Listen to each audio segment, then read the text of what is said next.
This is A's Cast Live, your comprehensive look at the Oakland Athletics. And the pitch is swung on, hit the right field, hit deep. Whitefield going back at the track, over his head, and over the wall. Do you believe that? And 29 other MLB clubs. Ramirez with a drive to deep right, away back, goal! Go Hayes gets a bomb out there by the Rocks. And boy, oh boy, this third inning is now showtime. It is a judging blast. All rise. Here comes the judge. Join us as we take you inside the baseball universe, from humidors to spin rates to game-changing moments. We have you covered. Spend your afternoon with us next from the town, only on A's Cast Live. Here's Chris Townsend. Good afternoon, everybody, and welcome to another edition of A's Cast Live. It's Tuesday, right?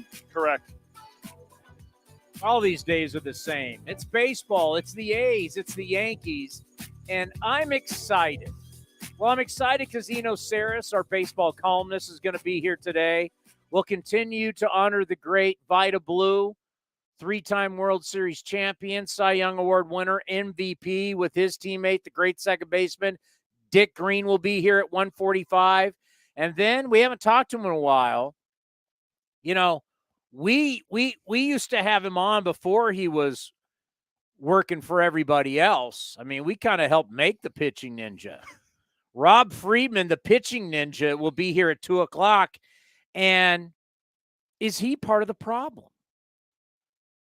Ooh, you didn't think I was going to go there, did you? Well, attacking a guy before he can defend himself. I like it. Well, I mean, it's just it's becoming apparent that our huge emphasis, and we'll talk to Eno about this, our huge emphasis on what he would call stuff plus of players trying to live in certain ranges with their pitches, velocity, spin, horizontal break, or you can talk about vertical break, but trying to always be within a range, the pressure that it puts on your body, these pitchers.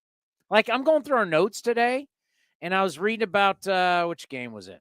The Rockies and the Pirates. And German Marquez, you just forget, oh yeah, he's having Tommy John surgery. Then you said to me right before the show, hey, is Luis Garcia the Astro? I'm like, yeah. I texted you that how many days ago? I'm like, Luis Garcia's having Tommy John. We can't keep up with the list of guys Tommy John is so long. It's so unbelievable.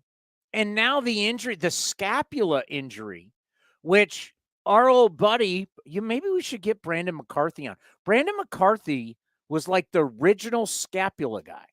And you're like, wait a minute, that's that thing in your back here. You got two scapulas, like what? And now everybody, like Scherzer's battling it now. I mean, we've had DeGrom battle it. I mean, it's unbelievable the amount of injuries. And these guys are trying to take their bodies to the max constantly, and they just can't do it. And the pitching ninja, with putting the videos out of look how fast he throws it, and look at the sink, and look at all the, it's great when pitchers do it until their bodies go, yeah, this isn't working anymore. There was an art to pitching. There's an art to not throwing full max from pitch one to pitch. Well, now we even barely let you go 100. Guys would say, put it in the tank. So when I need to hump up and I need the strikeout, I can add 4 or 5 miles an hour velocity. I can do that because you're not seeing that first time through the order. I'm not giving you 99 first time through the order. I'm throwing strikes on pay, and that's another thing too. As much as we talk about velocity and all these different things that we can see on Baseball Savant, it's still location is key, and that's what you see last night with J.P. Sears. J.P. Sears is rolling, and then all of a sudden, it's not velocity. It's his location. And, of course, the cheapy Yankee home runs. Not all of them are cheapy, but I was going over last night in the postgame show. Cabrera's was cheap, 339 to let. Yeah. I mean the ball Ramon Laureano got hurt on, the Torres fly to right, was 319. That is a routine fly ball, and basically, I would say in 97 or so % of all American baseball fields barring wind, you can go to any high school field, anyway, pretty much everything's about 330 down the lines, right? Yankee Stadium is the biggest cheapy place that there is. 319 goes to the wall. That's like a pony league field, for God's sakes.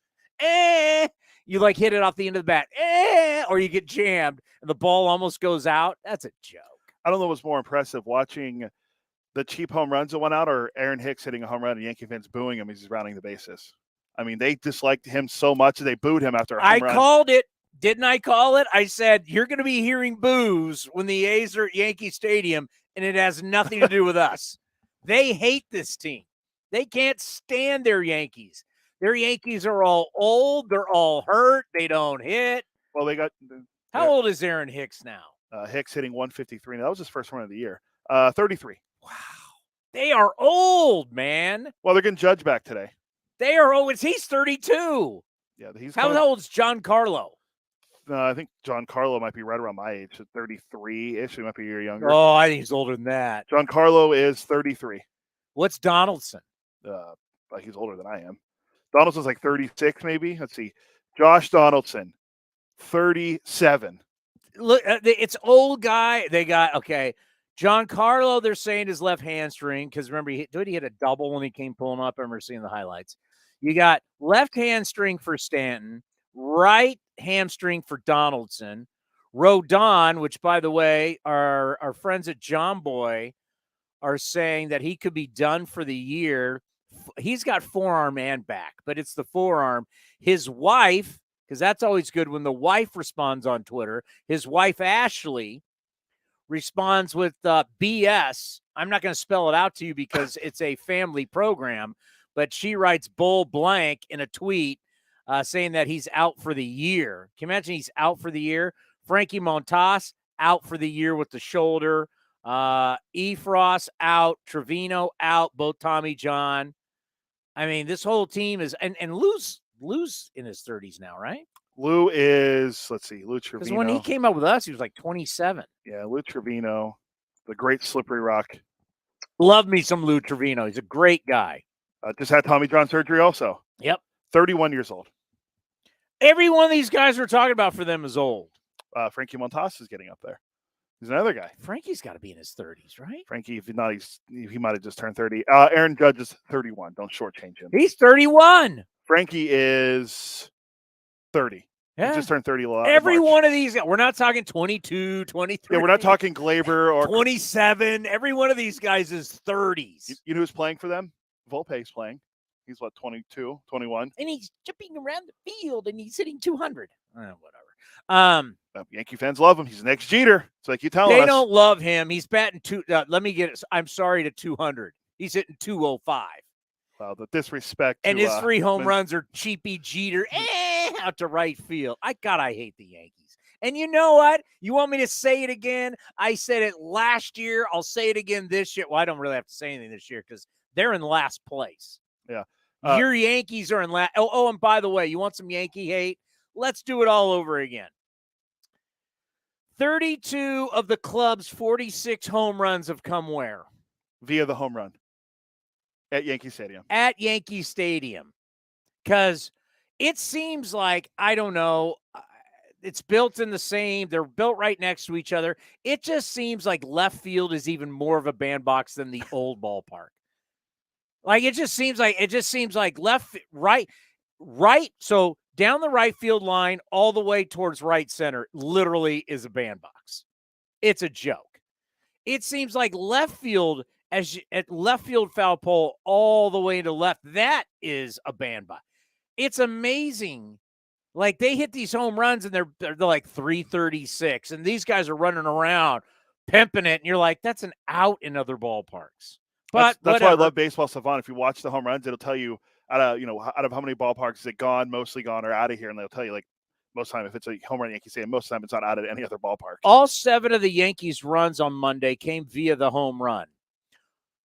They are 44.2% of everything they do runs-wise is based off home runs. Twins continue to be that team. It's amazing how the Twins just 50% basically of the Twins' runs come from home runs. Yankees, I mean, they either hit home runs or they don't. And we know that if that's how you rely on how to score for a season and then the postseason, you're not going to win. Do you want to say it right now? You made the same claim last year. Do I need to do it again? Last year I did it at the end of June. Something like that, yeah. Now we're in May. Yankees will not be in the World Series, nor will the Yankees win the World Series. Mark the tape. I did it last year. It's May 9th. I'll tell you again. They are, as a colleague of ours once called LeBron James a flawed player, which was the dumbest thing I've ever heard. Dumbest thing I've ever heard. Remember that? LeBron James is a flawed player. You homer, you warrior homer hack. I don't know. I heard Mike Greenberg say on Hembo's show today, Get Up, that the Warriors or the Lakers should just not even think about playing LeBron and AD essentially today and just tank Game 5 today. No, tomorrow, and then win. And then he's like, they're not winning Game 5. Have them ready to play Game 6. So just tank away game, and then instead of trying to close it out. I don't know. LeBron's a flawed player. I'm not as much as I love Himbo. I'm not up at 6 a.m.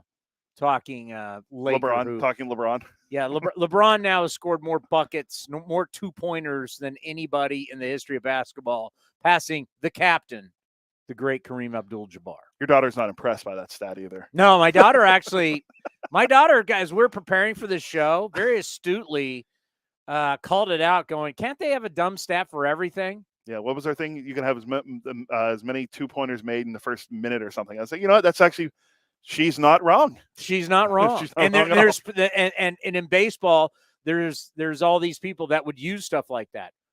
People will use any number they can to justify an argument. That's very true. They'll use that. So my daughter made. So this is a 17-year-old who just did their AP testing for English. Yesterday was calculus. Calculus? I'm like, I got no shot. I can't help my kids with their homework. I got no idea. But they're doing their AP testing, and she comes home and she's listening to us, and she goes, "That's a dumb stat." And I'm like, well, Sports Illustrated did this thing. So basically, Matt Steinmetz of 95.7 The Game, my old radio partner, we did a show together. We also did Warriors together. A lot of you forget I did Warriors pre- and post-game show for 2 championships. We always joke of a colleague of ours used to, LeBron's a flawed player. It was like so stupid. And so I sent him this Sports Illustrated article about how LeBron has now passed Kareem for the most 2-pointers, the most buckets in playoff history. And I said, oh, LeBron's a flawed player, huh? And he had some choice words that were funny about our old colleague. And so I'm telling him the story, and my daughter just calls it out and goes, you can make a stat for anything. I went, that's true. And baseball people do that. Oh, yeah, I got a whole thing on Shane Bieber, who's pitching well, but oh, my God, the optics aren't good. The data, he's not throwing as hard. His whiff rate's not as good, but he's getting outs. Yeah, He's getting outs. Isn't that, like, in the end, like, what you're supposed to – like, human beings can be a little different from year to year. Not in the baseball world. We need you to have the exact same spin, the exact same velocity every single year. We're now going to worry about it. Oh, my God, what's wrong? I thought of you yesterday, before we get to Eno. Mitch Keller of the Pirates had a shutout going. Oh, Mitchie? He had 8 innings, and he had a shutout, 96 pitches. And I was like, pull him. They literally, and on Twitter, big talking point from amongst Pirate fans. Pull him. Shelton's let him. I thought Derek Shelton, I know it's gave him extension. I thought he was going to be fired on the spot. Keller went out and pitched the 9th inning. How many pitches did he throw in the 9th inning? Oh, probably. Well, people are so worried. It probably like 30. He threw 9. The great Amelia Schimmel. I told you I had a conversation with her. You know, everybody was like, "Oh, we're gonna." Sorry, it was 7. Sorry, Mason Miller. We got to pull him. It's 100. Oh my God, I got to pull him because those last couple innings, he's already back home. He's Yeah. back home. We're looking at it. Was it a flexor tendon situation? Yeah, according to this, Martin Gallegos tweeted it yesterday. As we said, does it matter? It doesn't matter if he pitches 100, if he pitches 90, he could have pitched 70. These guys who are now, everything is balls to the wall, throw as hard as you can, and we all go, is this amazing? They can't withstand it. So that's why if you do have something historic going on, go for it. He's already won. You saw him pitch against the Royals. Was there any problem? No. But now all of a sudden, so you took him out. You babied him. We baby these guys. We baby them and they still get hurt. There's no scientific evidence on anything about how to protect these guys and how to make sure they don't get hurt. They're all going to get hurt. You throw 100 miles an hour and you're doing it every single time, and you're warming up in the bullpen at 100, and you're pitching at 100, you're going to get hurt. It's just there's nothing you can do. Yeah, so he's going to undergo some evaluations from the A's team doctors. He's already back in Oakland. Hopefully, the quote from Mark Kotze I have right here was, from our end, based on the trainers doing the evaluation, it looks more like a flexor muscle as opposed to anything else. We're going to go through the process to determine the injury. It's tough to speculate. We're hoping for the best. And you could be shocked if I mean, I don't want to even say it, but I mean, what? He could have pitched 70 that night that he had 100 pitches. He could have pitched 70 and we're right where we are. Yeah. He could have pitched 35. He could have went through for the first batter. He could have pitched 130. He could have pitched 30, 130. It doesn't matter. You can't protect these guys. It's such it's so tough because the medical community has to be very safe, especially what they say publicly. But they're going to tell you, we can't protect these guys. It doesn't matter how many. And for some reason, flawed baseball people who don't have medical degrees act like they know what they're talking about by saying, well, we're going to protect these guys. And then after the baseball people say it, then the broadcasters, the play-by-play guys they're going, oh yeah, you can't do it. And there's no scientific, medical, proven date, nothing. It's unbelievable. But I'll tell you one thing that I'm excited about. My top 5 in the lineup today, I'm juiced about. This gets me excited. You know what? Not much gets Eno Sarris excited. Maybe a nice beer named after him. Maybe a nice sandwich named after him. I'm just wondering if what gets me excited gets Eno excited. Please play is open. The Eno Sarris Show is sponsored by Fieldwork Brewing Company. With 8 taproom locations in Northern California, Fieldwork brings you fresh craft beer direct from the source. Fieldwork will also ship beer direct to your door if you live in California. Visit fieldworkbrewing.com. Leading off today for the Oakland Athletics, Ruiz. Batting second, Noda. Hitting third, Rooker. Hitting fourth, Blade. Hitting fifth, Langoliers. Now that is something I can look at, Eno. I can say, yeah, other than Rooker, young players, but Rooker's having a hell of a year, but that's young players that could be the future of this team. I'm not seeing guys who are 33. I'm not seeing guys who are 32. I'm not seeing guys that are not going to be here next year. We're actually playing guys, the first 5 guys who actually, if I close my eyes, can they be A's in 3 years? Yes. You know what? It's May 9th. Mark the tape. It's May 9th. We're finally putting a lineup out there that makes sense. Yeah, it's starting to percolate. I think JP Sears has been throwing the ball well. Yeah. I can't forget about Seth Brown coming back from his oblique strain will give them, I think a representative, interesting young 5-6 in the lineup. You just need to have someone other than Sears start to, and Miller start to step forward in that rotation. I think that the reason they won't be good this year, even despite that sort of coming together, is the bullpen. But that is also something that you can kind of change year to year pretty fast. So, I think if you start to take some of the starters and put them in the bullpen because you've tried them as starters, that's how you start to make your bullpen better from within. And then the market is always full of short-term relievers. That's something that these A's have always done. Well, I'm going to have to, I normally don't come down your road, but I'm going to have to challenge you, Stuff Plus, and The Athletic. By the way, Eno Sarris, our national columnist from The Athletic here on A's Cast Live. I'm going to have to challenge. When we bring up Patton, Garcia, and Pruitt, you can't tell me that the bullpen with the highest ERA just didn't dramatically improve. It's Stuff Plus. I'm coming down your road, my friend. I actually really like Pruitt. Patton's 35. We're bringing experience. I actually like Pruitt. My model says he has a really good slider, so I think he's a worthwhile guy. But yeah, I mean the bullpen's on pace to be one of the worst of all time. It's just it's unfortunate. It's something that happens, I think, when you're rebuilding. All right, so I've been kind of dabbling with some orthopedic surgeons, guys in the Bay Area who actually perform Tommy John surgeries, because I'm fed up with this 100 pitches. There's no scientific data whatsoever in the medical world that you can't pitch to 100, you can't pitch over 100. There is absolutely no trust the data. There's no scientific data about 100 pitches and injuries. There's just not. These are medical doctors who perform Tommy John surgery. But I'm going to say to you, this is something that they're concerned about. So forget my opinion.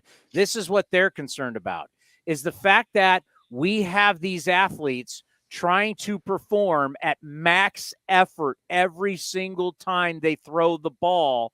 The fact is, you're going to love them. You're going to have your model. You're going to say, look at this guy's Stuff Plus. It's amazing. The problem is the human body cannot withstand this. They can't withstand always going balls to the wall. That's why pitchers of yesteryear, they didn't throw their best fastball in the first inning. They didn't give it everything. DeGrom comes out there and he's giving you everything from pitch 1 to pitch, let's say, 85. The elbow, the shoulder, now the scapula. We never talked scapula back in the day. Scherzer's dealing with it right now. They're worried he's going to be blown out. I mean, we're at a point with so many Tommy John surgeries. I mean, it's a medical thing. We're not medical doctors. It's just there's something about everybody with velocity, and we talk about every breaking ball and the spin and everything. It just seems like guys' bodies can't hold up. Yeah, there's when you look at the research, there's a couple really interesting findings that I think underline what you're talking about. One is that the harder you throw, like the closer you throw to your personal maximum, is the more stress you put on your elbow. So it's not that like the guy who throws 98 definitely always is putting more stress on his elbow than the guy who throws 91. That's not necessarily true. If the guy who throws 91 maxes at 92 and he's always throwing 91, correct, and the guy who throws 98 can go to 103, then the guy throwing 91 is putting more stress on his body relative. He's maxed out. Yeah, he's maxed out. Everybody's maxed different. Well, put it this way. There's only been in our lifetime, I think, of two guys that did it for a really, really long time, and they didn't have the elbow prop. I think of Nolan Ryan, and once again, without PEDs, I think of Nolan Ryan, and I think of Randy Johnson. You talk about I have a modern version. Justin Verlander. Verlander used to sit 94, and then in the last inning, you'd see some 98s. And he was relatively healthy. And what happened?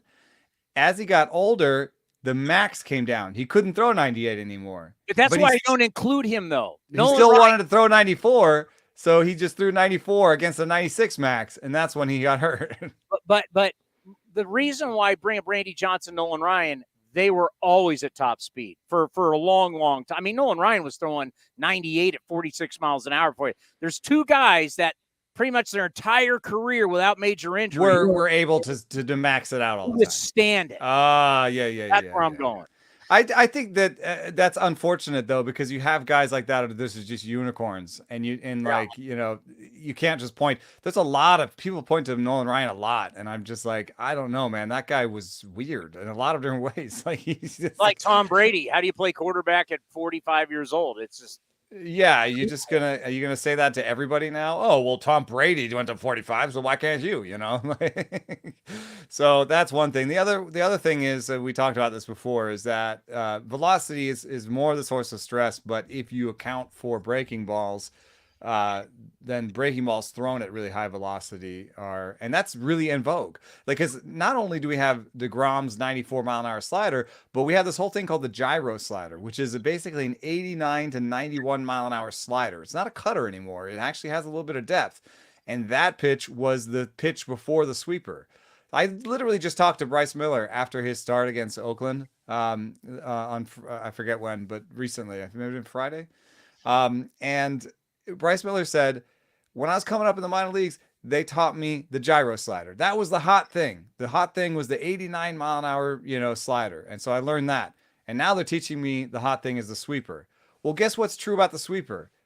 Every bit of velocity makes it better. So if you could throw the sweeper 87, it's better than throwing the sweeper 83.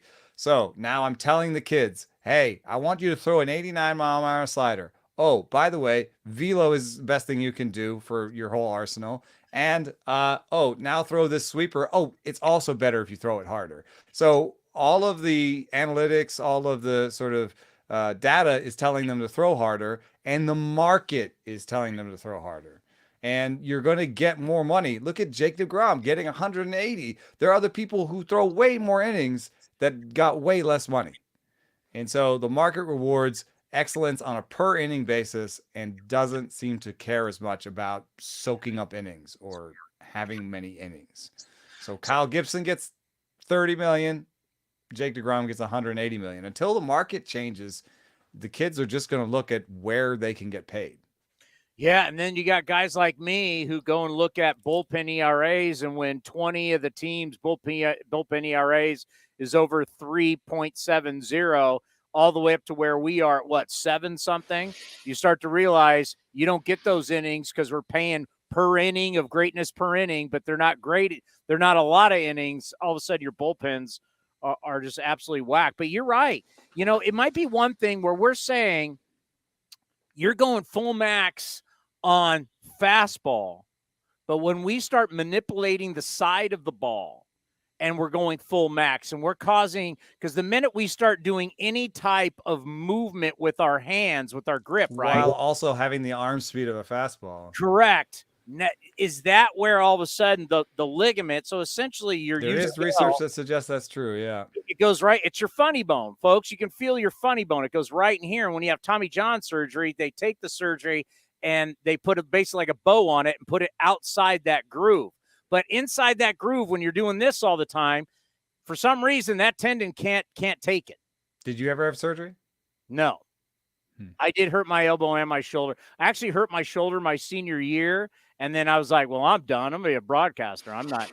And over time, I don't have a problem. I can still wing the hell out of a football. I can still throw a baseball. But, yeah, no, I never had Tommy John. And you know what? I never played with it. Think about all the years I played.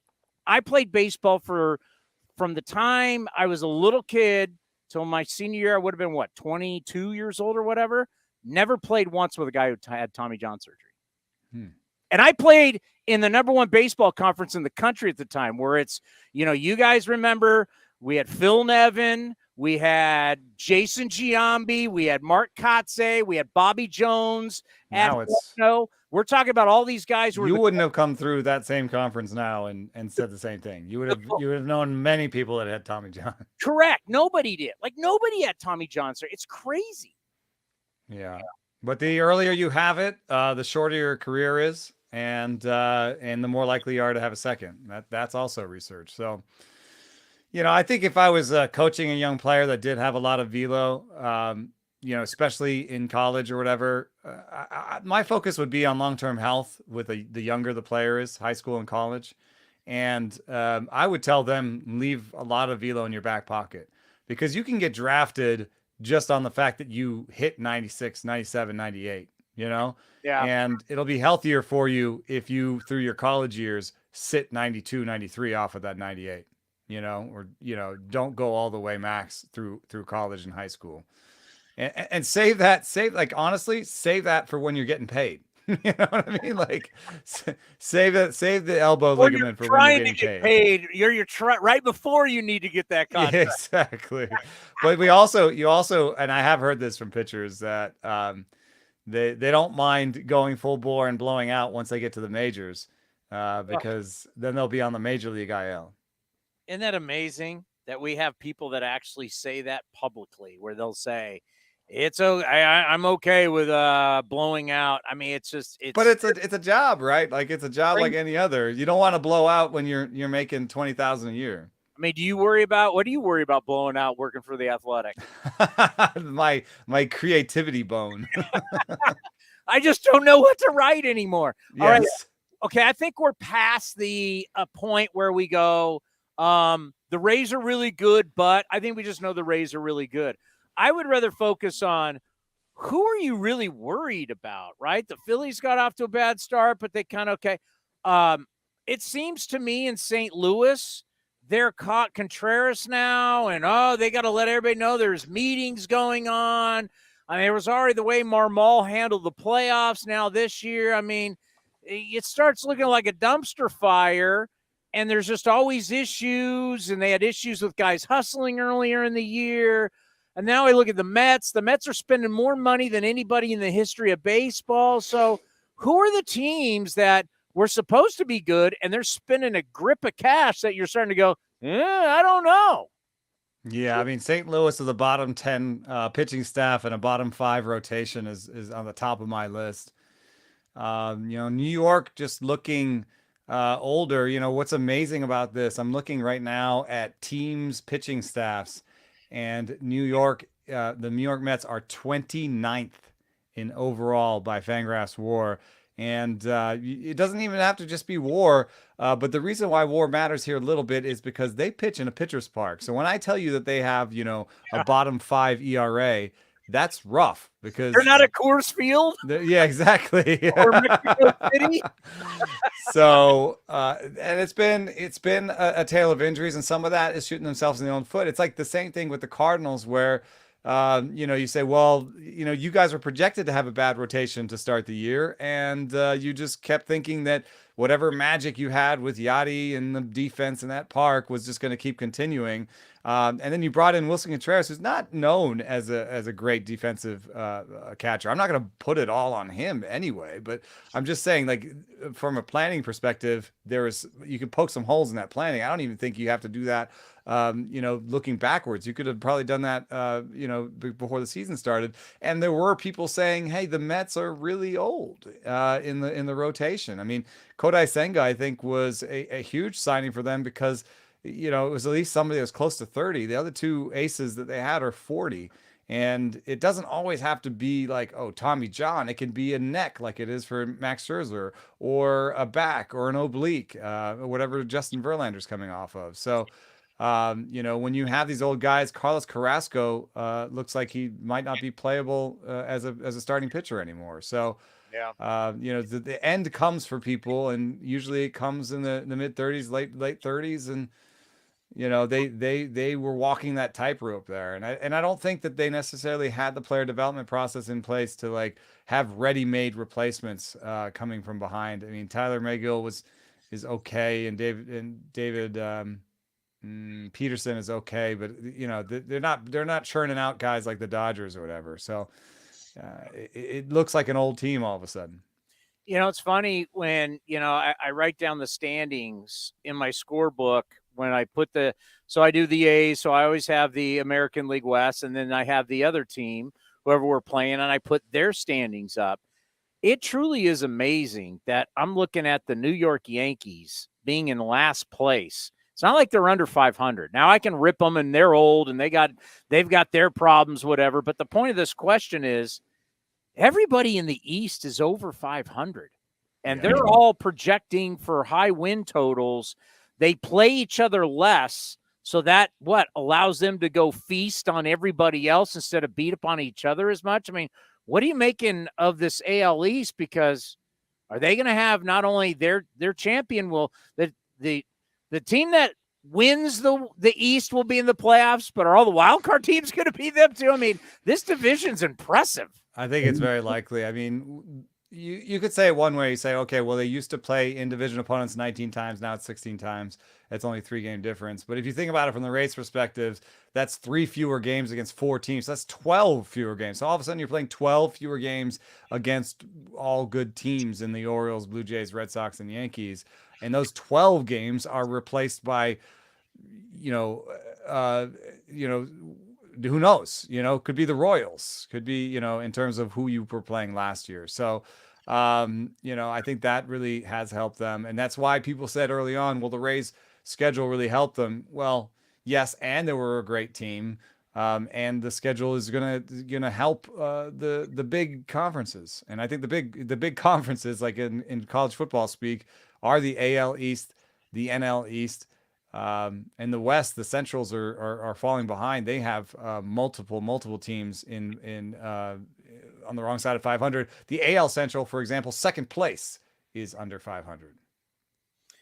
Yeah, and you look at a team that we all said out where we are. Like, oh, Jeff Blum told us, the great Cal Bear, now World Series hero for the White Sox, now TV guy for the Astros, told us, if you were to bet against the Astros early, yeah, they're going to have some issues. I mean, obviously, they still got Altuve out. Brantley's got the shoulder still. He hasn't played. And now missing Verlander. But all of a sudden, Luis Garcia has Tommy John surgery. I mean, you start to look at the Astros and you go, wow, as great as they have been, 6 straight years in the ALCS, 4 World Series, won 2 of them. Man, they are looking beatable right now. Yeah. I like the Yankees and the Astros. I'm not as worried about. For example, the Yankees are still above 500. The Astros are basically at it, and I don't think that the injury news has been great for either team in the early going.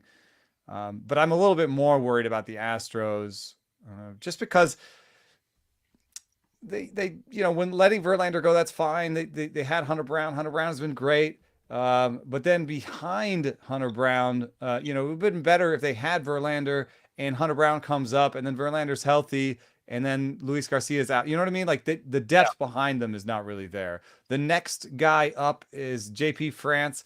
He's okay. He's got some good stuff, but not great command. And, the odds are he comes up and then somebody else goes down. So Jose Urquidy's already hurt. And the next guy is Forrest Whitley, who just can't find the plate. So I don't even know that, I think they're really stretched to the point where I don't think they necessarily have another starter that can step in if they might be doing bullpen games and Brandon Bielak games. And I think that's really going to hurt them. And then I think the Jose Abreu signing was a bad one. I think Jose Abreu's numbers against the fastball have really been in decline for about 5 years now, and they've continued to be in decline. And when I see that, it says to me that the bat speed is gone. And so if the bat speed is gone for him, then and Brantley's older, then you're really hoping for somebody to step up and be a good batter. I don't think Dubon is that. I think he's a fine glue guy. And I'm not sure that any of their young guys are ready to step in other than Jeremy Pena and be a star. So their player development engine has stalled a little bit. Cody, you all right with that? You thought Abreu was like the signing of Ted Williams back in the offseason. You okay with that? I mean, they let Gurriel go I thought they were going to plug and play, as they say. Yeah. Wow. One guy I want to bring up to you, there's always going to be mixed feelings about Matt Chapman. I loved Matt Chapman. Now, Matt Chapman rubbed some people wrong. That's just a reality. I love the guy. He's just a bit of a red ass, right? Like he just worked really hard and didn't have time to sort of joke around. There's however you want to see it. Okay. I'm just saying I like Matt Chapman. Yeah. I love him. I would have loved to play with him. I mean, he came to win every single day. There was things off the field, but whatever. Matt Chapman, I was worried. Like he turned down the supposed $150 million. We had him on, and I'm thinking, man, if he never gets this money, I'm going to feel bad for him. What's so interesting, if you look at Matt Chapman, in 2020 at 232, 2021 he hit 210, last year he hit 229. He's hitting 349 this year leading baseball. I mean, that's dramatic. Now, you could say playing in that bandbox, we can talk about juice ball, whatever. What is people talked about he's changed his swing a little bit. What is the big difference that's turned Matt Chapman from hitting below 230 to now hitting almost 350? Well, one answer is definitely there's a fair amount of luck. He's his batting average on balls in play is way up, but Yeah. I remember the book being that you could blow the by Matt Chapman up high, and he had a good low ball swing. He could turn on the ball inside, but anything sort of above the belt and over the plate, he had trouble with. And I'm looking right now at the heat map of his ability to make contact on those pitches. He's really improved it. It used to be really blue all the way across the top. Now you basically have to tightrope walk with him, and you have to get it really at the top end of the strike zone. He can actually do some damage now around the belt over the plate. And that's a different thing there. So now I do believe he's fixed a hole, plus some good luck. So, but it's always it's really important to do that, and you can see it in other places where there's not as much noise, like his strikeout rate.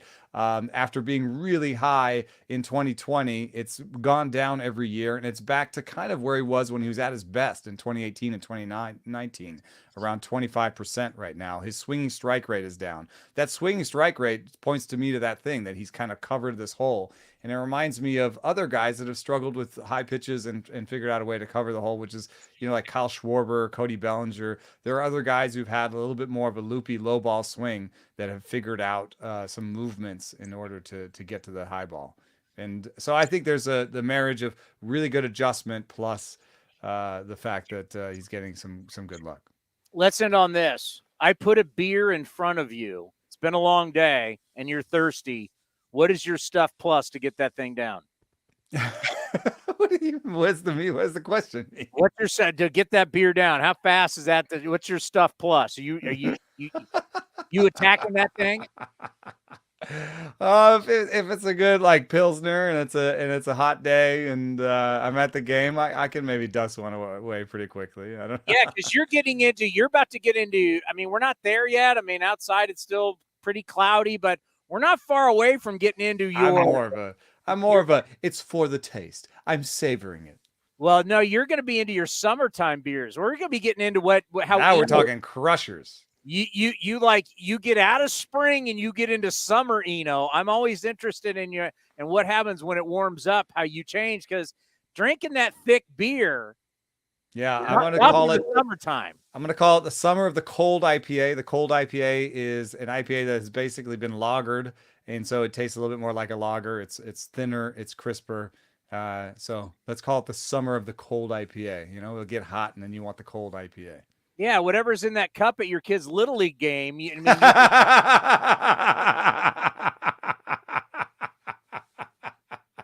I not supposed to say that?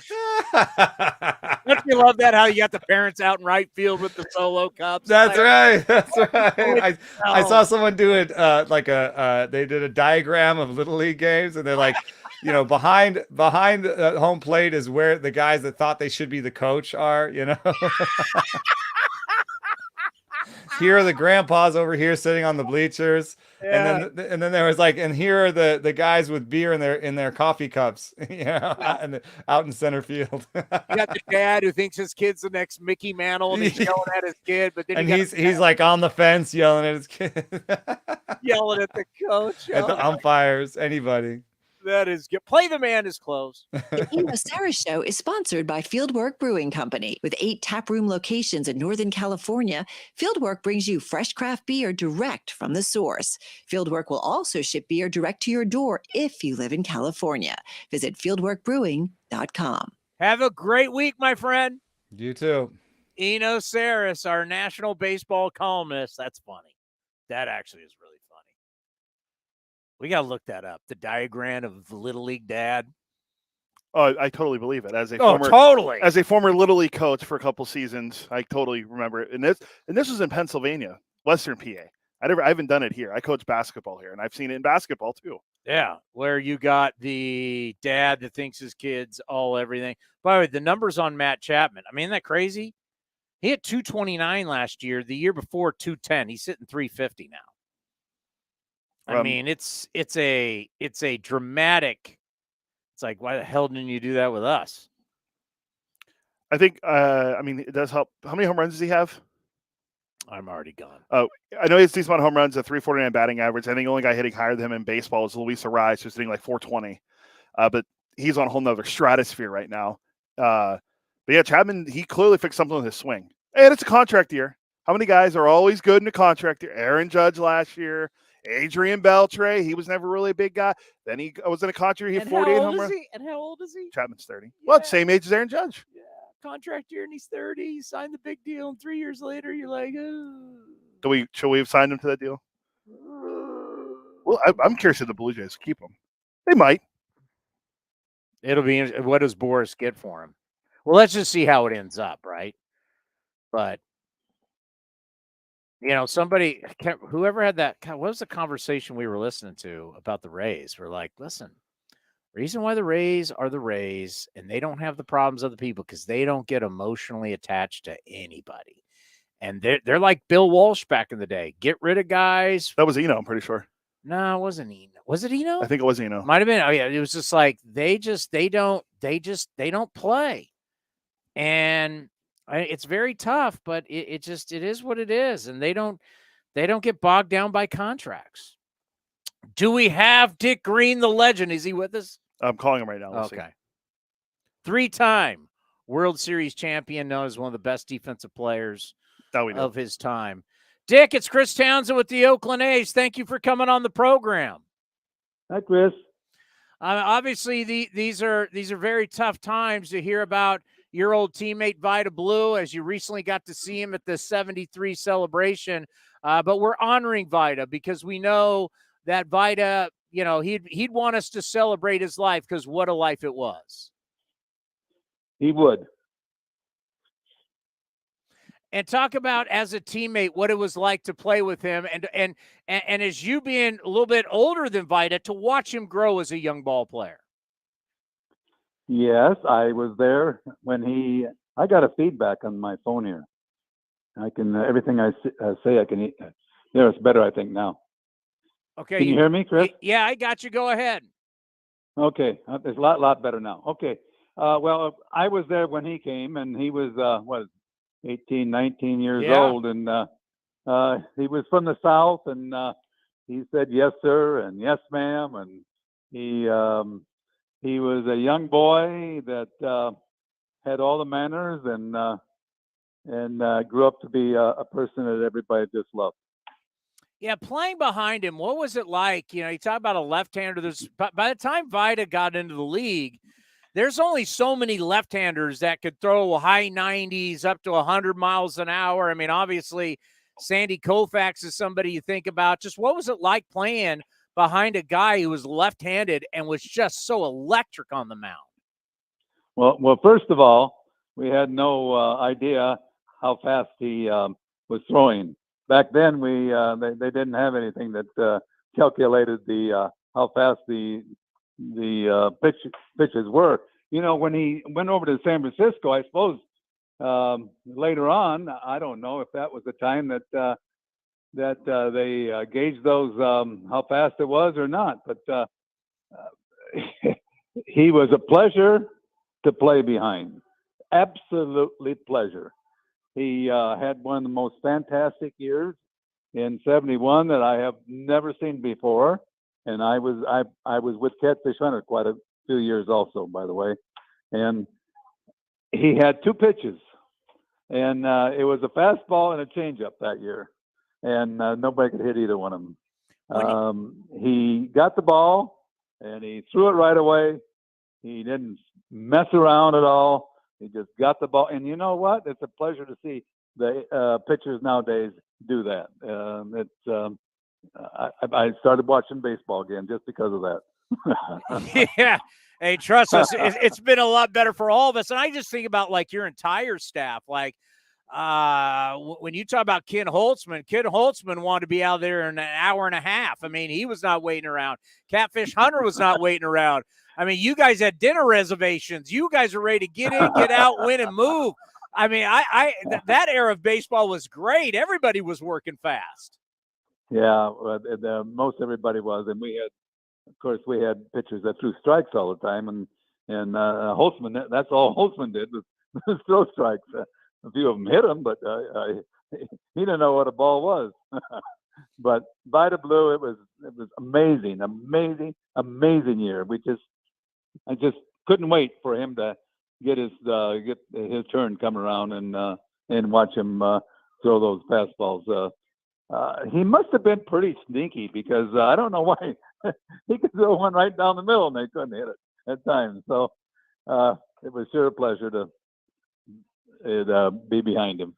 And when you guys would go on the road, people would pack the house because they wanted to see him pitch when you guys were playing in opposing stadiums. Well, for the last 5 or 6 years, we were the biggest team that drew on the road, and that wasn't any indication about what we drew at home. But we had some loyal fans. Now, when you're playing behind Vida, how much did you have to start shifting over into the hole closer to first base? Because you knew how hard he was throwing, and, guys are not going to be, especially for right-handed hitters, they're not going to be pulling the ball. They're going to be late on it. That's true. Of course, it depends upon the count. If the guy has 2 strikes on him, of course, he's not going to pull the ball like he's going to be doing the first 1 or 2 strikes. But we knew how the hitters.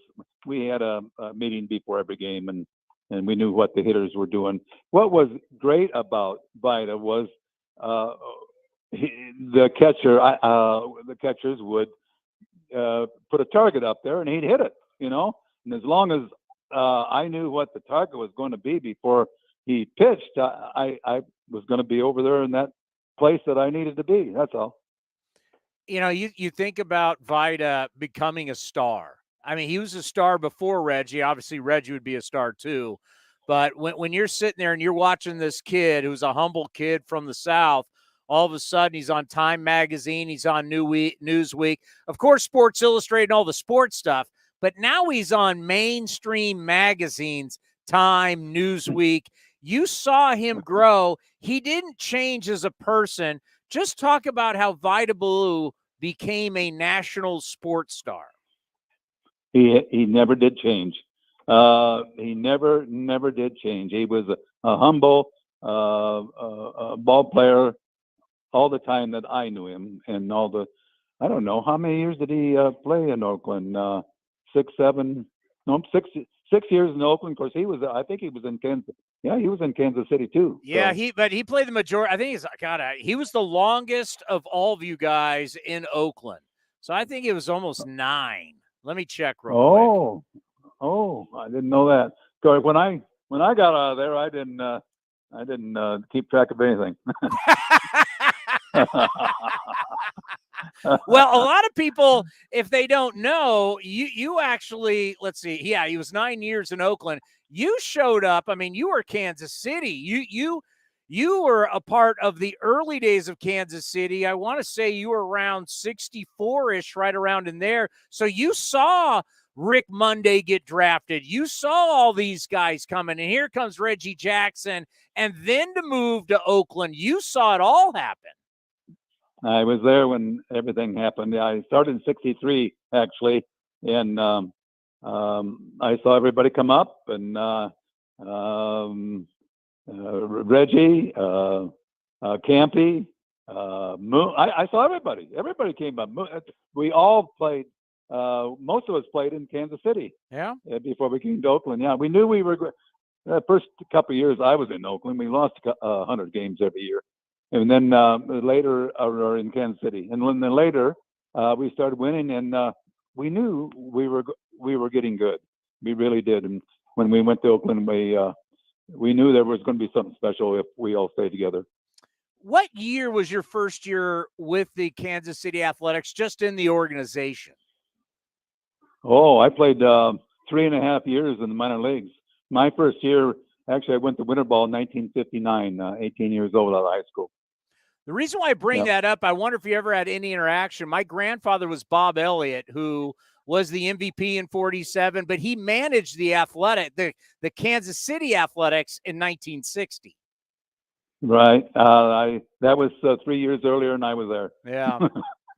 Yeah, definitely. He wasn't happy with Charlie Finley, and he got out of there really, really fast. And all the stories are pretty funny.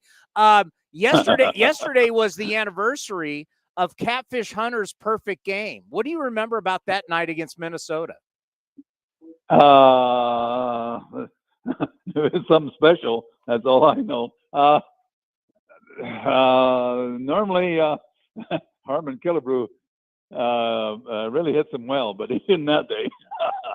I know. All I know is I don't even know who the catcher was that caught the. Was that Pagliarone or something like that? Who? We can look it up. I don't know. 1968. I don't remember either. That's too long for me. That's over 50 years ago. So well, the thing that amazes me is that you guys won 4-0, and Catfish drove in 3 of the 4 runs as a hitter. Oh yeah, he hit 50 points higher than I did all the time.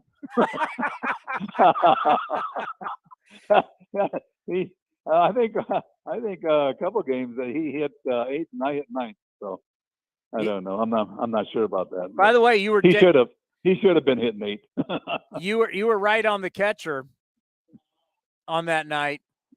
Oh, is that right? Yeah. Okay. Yeah, you were right on that. By the way, Ray Fosse, who is obviously a dear friend of all of us, he would always tell a story about you that when he showed up. Now, Ray would always joke in Cleveland that opening day, it was a sellout. And then after that, they'd be in last place, and they knew they were going to be in last place. And he'd always joke about his time in Cleveland. But he said when he came over to Oakland, he was shocked. And it was you who told him, that said, don't worry about it, Ray, we're going to win the World Series. And he was like, I just couldn't believe how confident these guys were. And he was right, because you guys would go on and also win in 73 and 74. Ray Fosse would always tell that story about your conversation with him at the start of spring training in 1973. Yeah, that's probably one of the reasons I came back. I tried to retire 3 or 4 years before then, and then Mr. Finley would talk me into coming back again. So, but we knew when you have players like this pitching staff we had and the players we had, boy, I mean, you have to be optimistic about the whole thing. Well, we talk about it all the time. You know, when you look at the timeline of baseball, you can't tell the history of baseball and not talk about the Oakland Athletics from the 70s. I mean, now you sit back and, hopefully we're going to have another reunion here for the 74 team.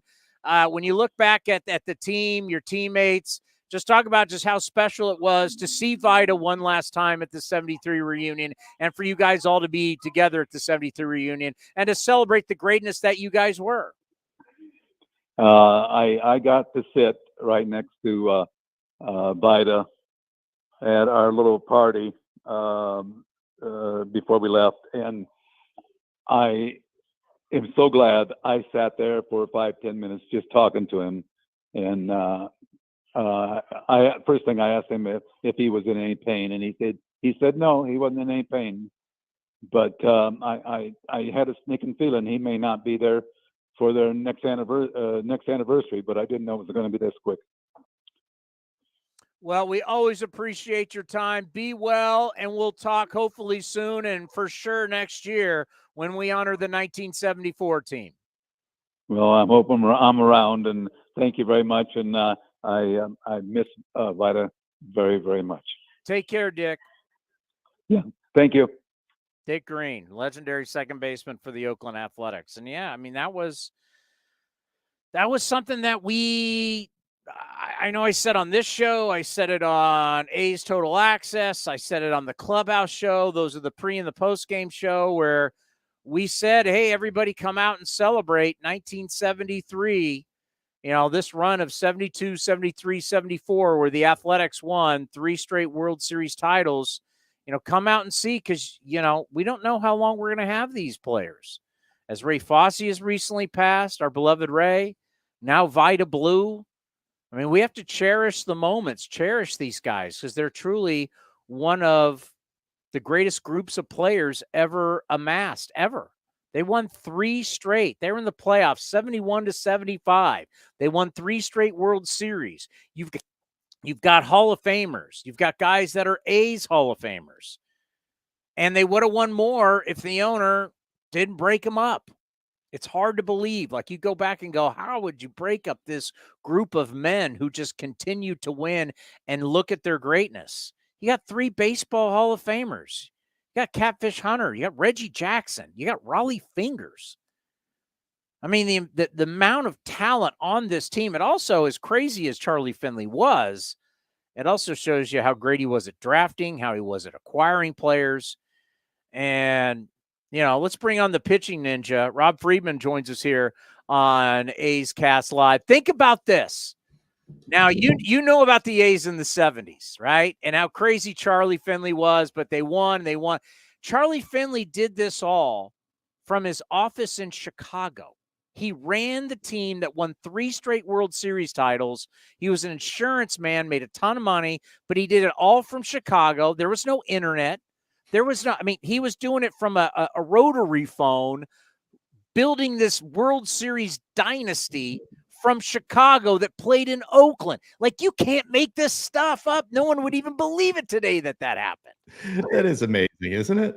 Yeah, like crazy. There was no social media. No. He wasn't firing off emails. He couldn't even watch the games. He'd have to listen to the game, the play-by-play by phone. That's incredible. And you brought back bad memories with rotary phones, man. Why are you doing that? Well, because you and I might be the only people, like all the people are going to watch this, you and I might be the only ones old enough to remember that. You remember how big our life was when we had a phone that didn't have a cord? Oh, yeah, absolutely. That was huge. Changed your life.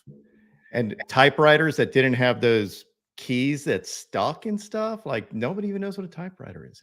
How about this thing that works the television? I don't have to get up and change the channel. It just changes it for me. It's been fantastic. We can be totally lazy, and that's what the world should be. And then this box showed up. We used to have to put a tape in it. Now we don't have to put a tape in it, and it records whatever shows we like. Dude, life has definitely gotten a lot better from those days, I think. I do not wish for those old days. If I could change anything, though, I would like to get rid of the cell phone and go back to pagers. Because pagers, you knew somebody wanted to talk to you, but you didn't have to get back to them right away. That's a good point. Although I don't know what I would do, like with all the texting and I don't know, like I'm so connected all the time and I kind of like it, but maybe it isn't for everybody. All right. Will you read all the different people the pitching ninjas connected? What do you, I mean, it's amazing how big you have blown up. What can you read? Let's read the resume as like to say. It is amazing. Like when we first started interviewing you, you were just a guy on Twitter. Go ahead. Peacock pitching analyst, MLB analyst, is that DraftKings Sportsbook pitching guru, MLB on Fox analyst.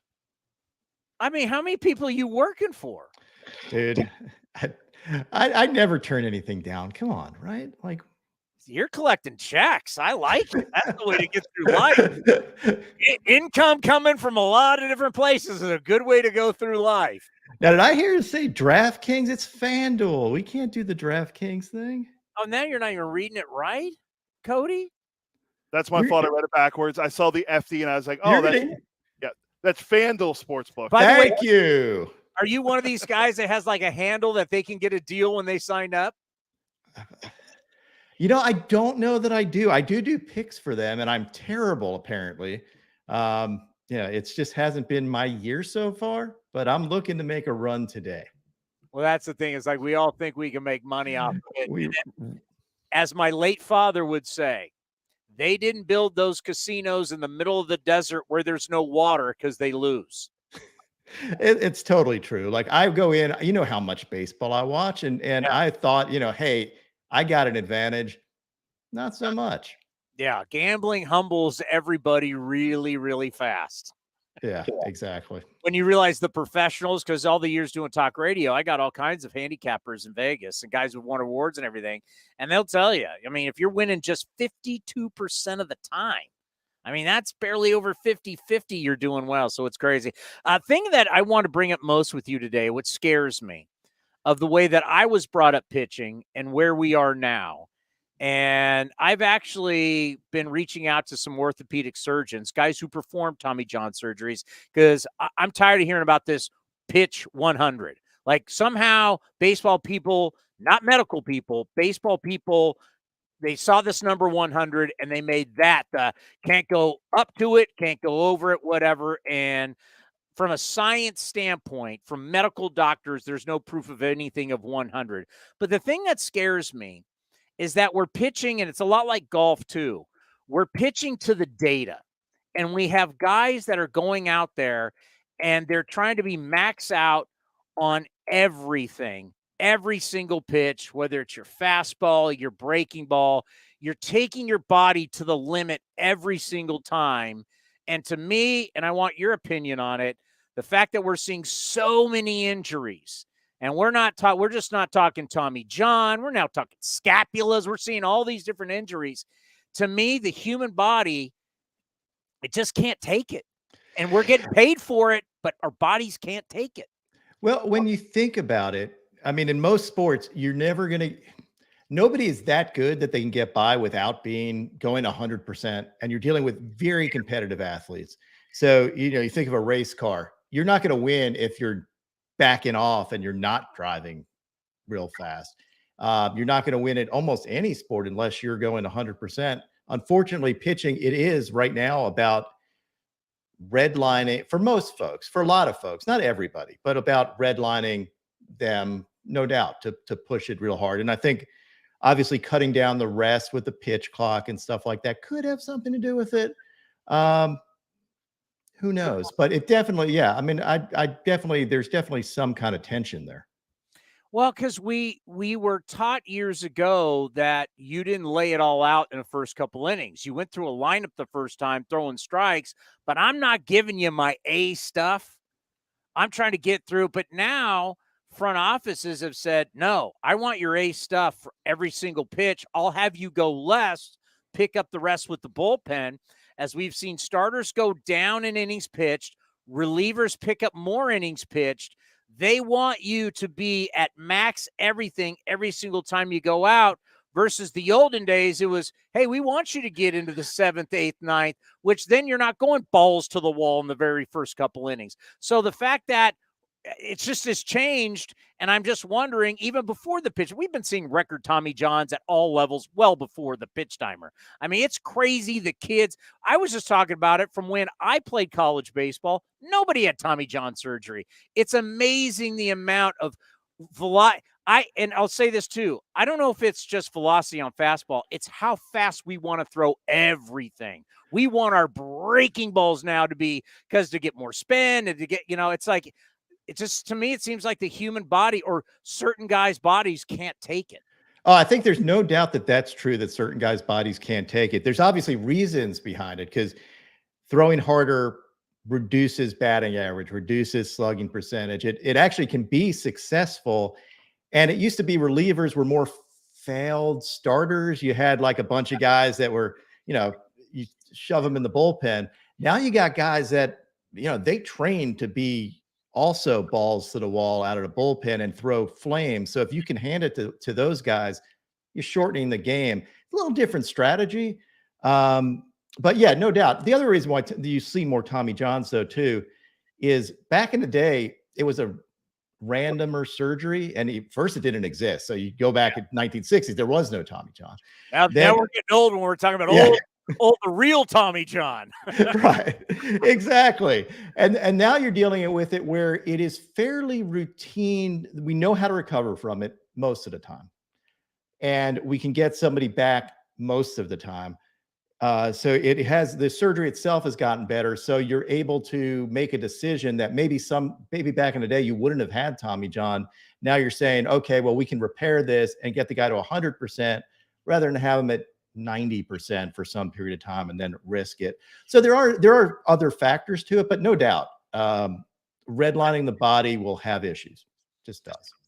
Sweeper. Everybody's talking about the sweeper. In my day, we called it a slurve. It was in between. If you didn't have a tight slider and you didn't have a 12-6 curveball, you had the frisbee going this way. You called it, pitching coaches hate it, but we called it a slurve. They're now calling it a sweeper. Now we got the gyro slider. You're looking at all the data. What truly is the difference between let's say right-hander, because lefties are all screwed up. Forget about lefties. You got an over-the-top 12-6 curveball. You got the tight slider. You got a cutter. You got the switch. Like, what is the difference in the gyro slider? I don't even know what the hell is gyro. Gyro is more like so think of a bullet, and a traditional slider where you see a dot, that's what you're looking at.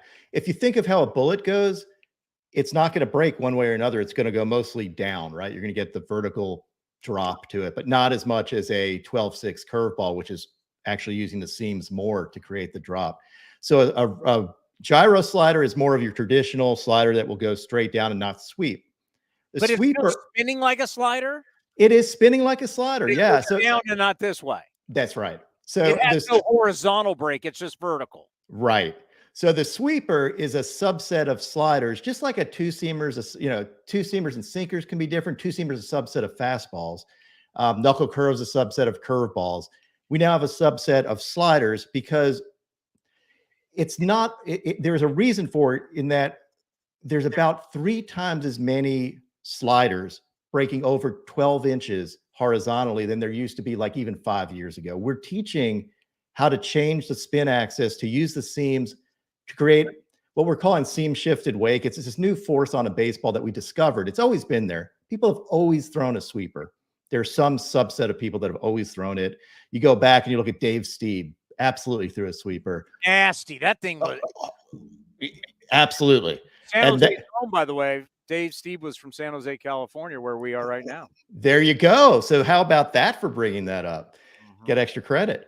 But so we just learned more about why the ball moves the way it does. And now coaches are teaching it. You're able to replicate it because we have slow-mo cameras. We can tell spin axis. We can do all this stuff. So we can create more of these sliders that actually sweep versus go more vertically. And when you think about it, if you're doing more of a swing, whatever we call it, the launch angle swing, where you're swinging slightly up, if you're doing that, you're probably more likely to run into a pitch that's breaking down than that's breaking sideways. If you're breaking sideways or more horizontally, you're likely to either pop it up or miss it or run out of bat. So pitching coaches are teaching it for a reason. And it's just it's basically a subset, just like squares are a subset of rectangles. Sweepers are a subset of sliders and have their own name. People just need to realize that what we're doing as pitchers is we're messing with the human brain and hitters' eyes, right? When things are moving, like hitters, people need to understand that when you're up at the plate right now, the hitter's eyes have to see it. The brain has to say, I can swing or not. And then the brain has to tell your body, swing, dummy. We're basically fooling hitters with all of this movement and the way the human eyes see objects. It's hard to totally, but the eyes see in planes, right? And so when you're throwing it through all these planes, human eyes have a hard time. Like, what the hell is that? And if you got this fast sweeping thing, it's tough for the eyes to kind of pick it up, right? Is that a good way to explain it? Oh, 100%. And it's one of my favorite things about pitching. I just actually got done talking with Sonny Gray, who talked about pitch tunneling. That's his favorite thing. Yeah. And it's one of those reasons why you have fans screaming at the TV, like, why did you swing at that? And it's exactly what you're talking about. You're fooling hitters into believing all these pitches are kind of the same because you're throwing them in the same spot and you're just letting the spin or the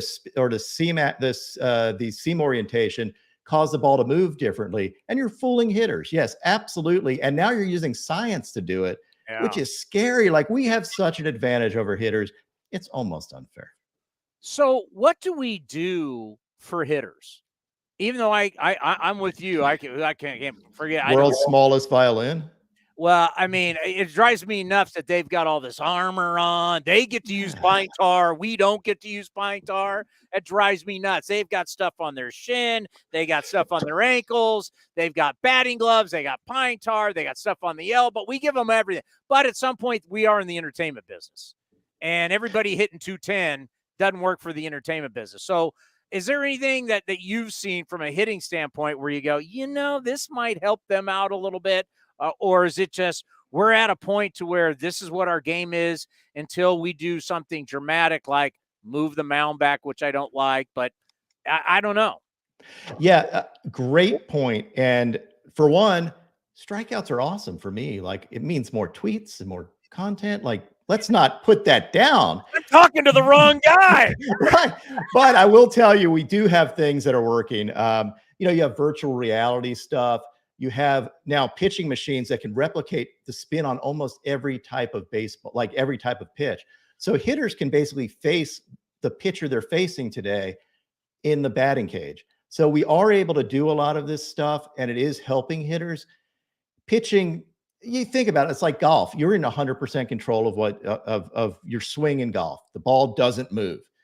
In baseball, you have the ball, the pitcher has the ball, nothing happens till he throws it, and you should be able to throw it in the spot you want to, the way you want to have it, make it move the way you want to. Hitters reacting, a hitter's on defense to me, a counterpuncher. So it is tougher for a hitter to, get all this science behind it. Golf has broken down the swing for a long time, pitching mechanics broken down for a long time. Tougher in hitting, but I think they're catching up. I mean, we do those machines and virtual reality stuff, good idea. And I think it'll level the playing field a little bit. I'm so glad you bring up golf because I'm a big golfer, right? So that's why I did it.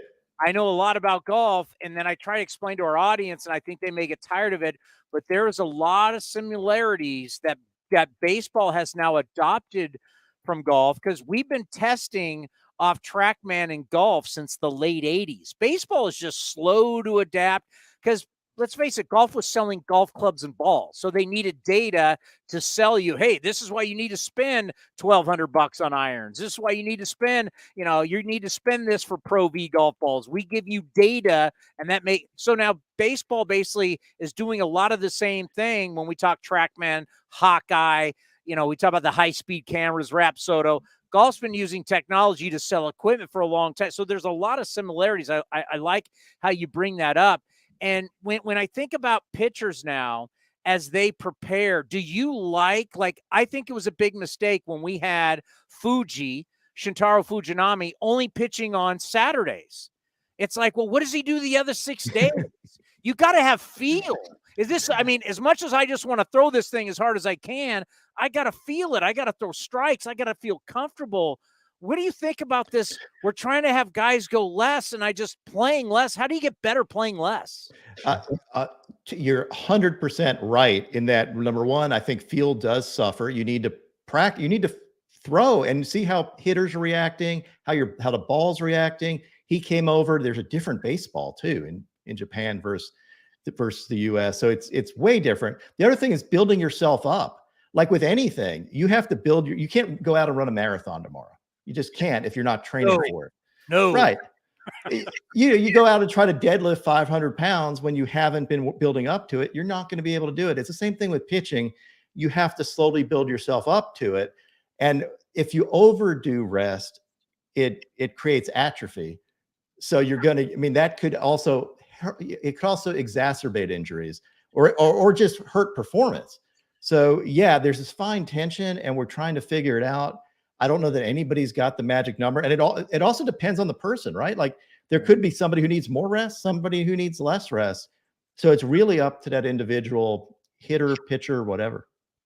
If I was a young pitcher and knowing how much you study it, and I was coming up and I'm looking at the big league numbers and I see that big leaguers are throwing more whatever the breaking ball we want to cut it, slider, gyro, cutter, what they're throwing more breaking balls than fastballs. And I'm a young pitcher. Would you advise me to go that route? Or would you say, wait till you get to that level, still throw more fastballs than breaking balls? So to me, fastball's still key. The reason why we're throwing more breaking balls is because fastballs have gotten so fast that actually hitters have to gear up for a fastball, that it makes the breaking balls more effective. It makes off speed more effective. So you have to have velocity or just ability to command something before you move on to something else.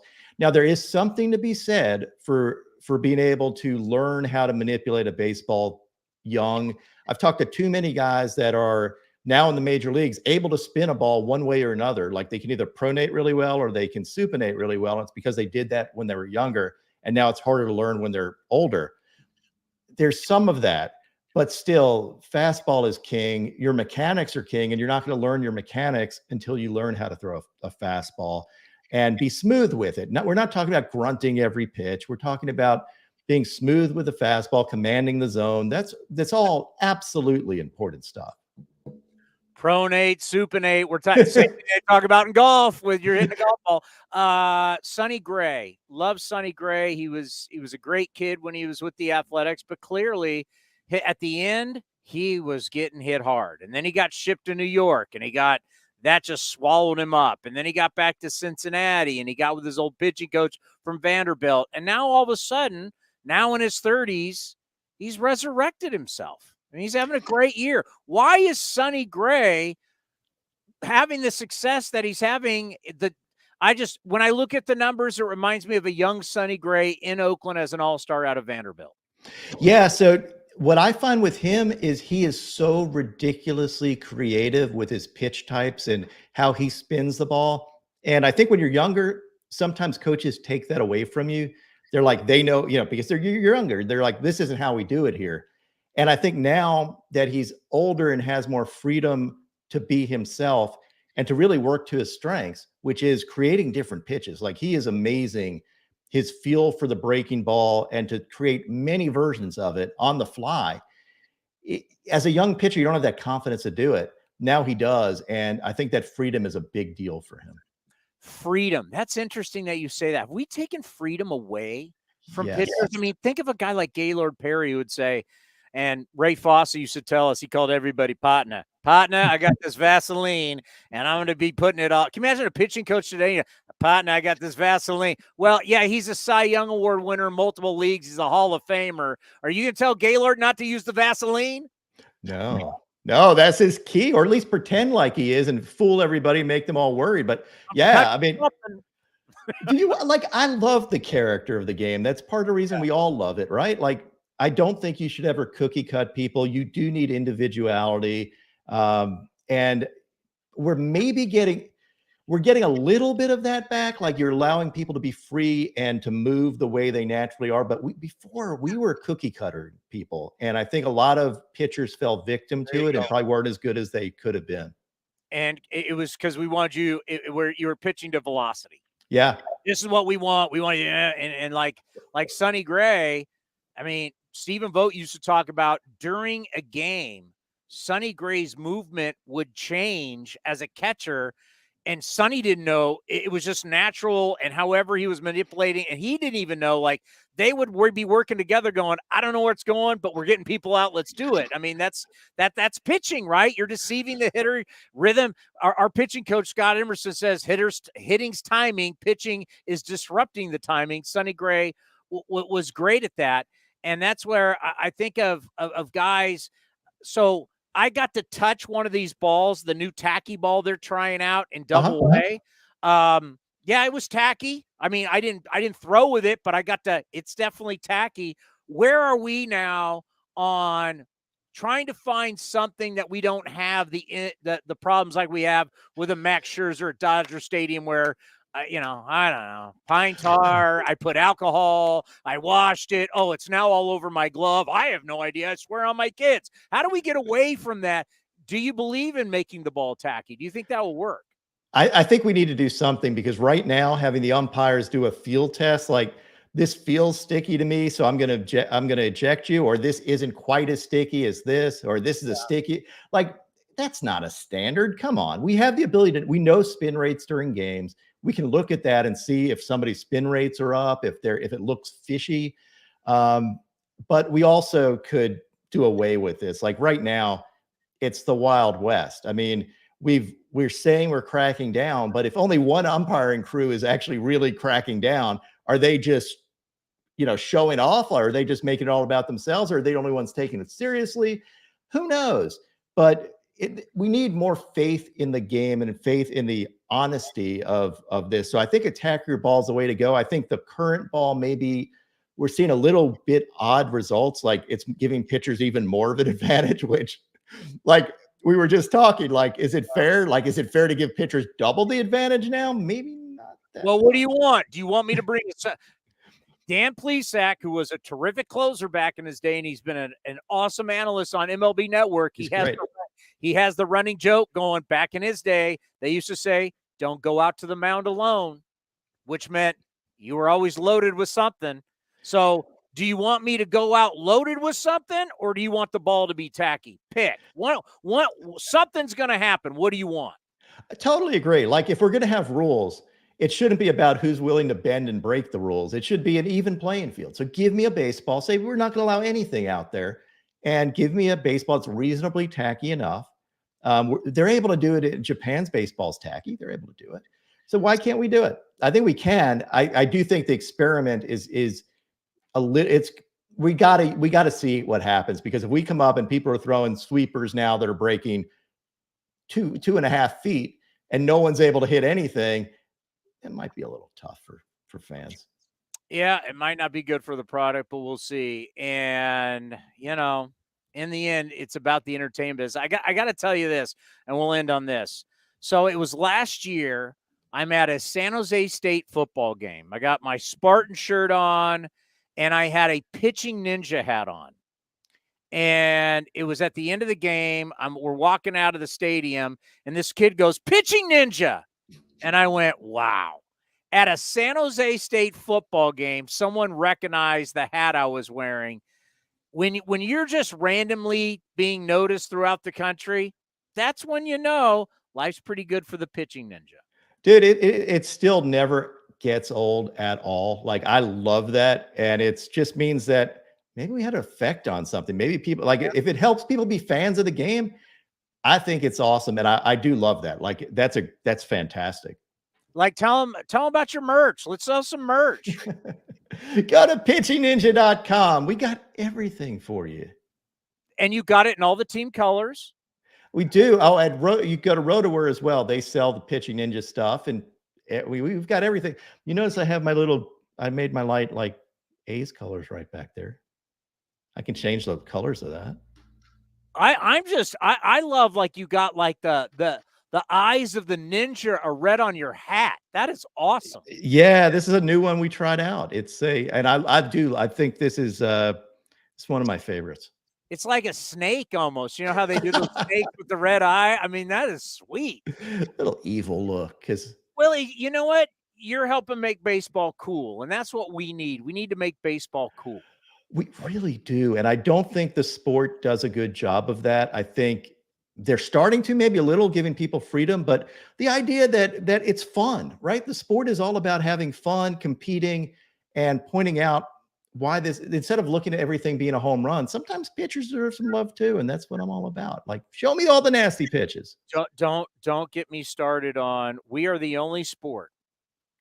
I'll let you use this. We're the only sport where we've diminished the guy who handles the ball or the object. Yeah. Right. Totally And I say this to people and they just go, what? I go, in football, the guys who handle the ball are the stars, the quarterback, the receivers, the running backs. In basketball, it's the point guard and the scorer. In hockey, it's the center and the scorer that are always having the puck. The stars have the object, always have the object. In baseball, we've diminished the starter by saying wins don't matter. We don't pitch them as much. And now all of a sudden, I keep score every game. I can show you my scorebook. It's just a assembly line of no-name reliever after no-name reliever. After we used to grow up with pitching matchups and people were excited. We're talking about the great Vita Blue. People paid and people would come out of nowhere to go to, whether it's Detroit or Minnesota or Kansas City or wherever, because this guy, Vita Blue, people used to pay to come see the starters. Now you come to see the starter, he's out in the 4th or 5th inning. We have taken away the power of the guy who has the ball, and we don't even have star closers anymore. Yeah, the one thing, if you look around the league, you will see some, like, I think starting pitching is actually at almost its heyday, its peak. They just aren't there long enough. You're right. Like, I go there, I want to see Zach Gallen is a freaking stud. Does the whole world know who Zach Gallen is? Probably not. Is he one of the best pitchers in baseball? Yeah. Shane McClanahan last night, fantastic pitcher. But I don't think they're household names, and maybe that is part of it. Either we're not hyping it enough, they're not staying a game long enough, whatever it is. Things need to change. Well, I'll tell you what, you're a baseball fan and you got an idea for a birthday gift, any type of present. And I say that for Christmas, because I also have your coffee mugs. You can give the merch from the Pitching Ninja out, and all baseball fans will love it. So not only do you love him on Twitter and then the 8,000 companies he works for now, you can buy his merch, and I tell you, all baseball fans will love it. You are the best, my friend. Don't be a stranger. Let's talk soon. And I'm out here to sell stuff for you. Dude, you rock. I love being on here. See you later. See you. Thank you. The Pitching Ninja right here. How sweet was that hat? Reminds me of that hat reminds me of Indiana Jones ride at Disneyland. The snakes everywhere with the red eyes. Yeah, I love that ride. Yeah, you and my kids love that ride. A lot of people like that. Yeah, my only issue not a roller coaster. That's my problem. My only issue is I want Space Mountain. I want Incredicoaster. I want fast. The only thing with Indiana Jones is half the time I go to Disneyland, it's closed because they're for repairs or it's shut down. Or don't even get me started on that. Don't even get me started on Cars Land. Oh, I love that ride. That's my favorite ride. Really, that's the most broken down ride ever. I waited ever. When Fast Pass I had the lady. I had that. Which camera are we on? Get back. I had the lady tell me, what the hell is it called? Cars. What's the ride called? I thought it was Radiator Springs. Radiator Springs. So, but that's not what the ride's called. It's still, is that what it's called? I thought that's what it was called, Radiator Springs. I want the official. What is the car ride at Disney California called? Radiator Springs is the neighborhood there. Everything's in Radiator Springs. What is the actual ride? Radiator Springs Racers. Okay. She told me that it's the most the lady, because we were saying the line had closed. We were at the very beginning. And the lady told me, she was one of the supervisors for the mechanics, and they were all coming out. She says it's the ride that breaks down the most at Disneyland is that ride. Interesting. It's never been broken down when I've been there. I only go once a year. It's all when you go there. It's always Indiana Jones for me, or is it Space Mountain? Space Mountain doesn't. Space Mountain's always going.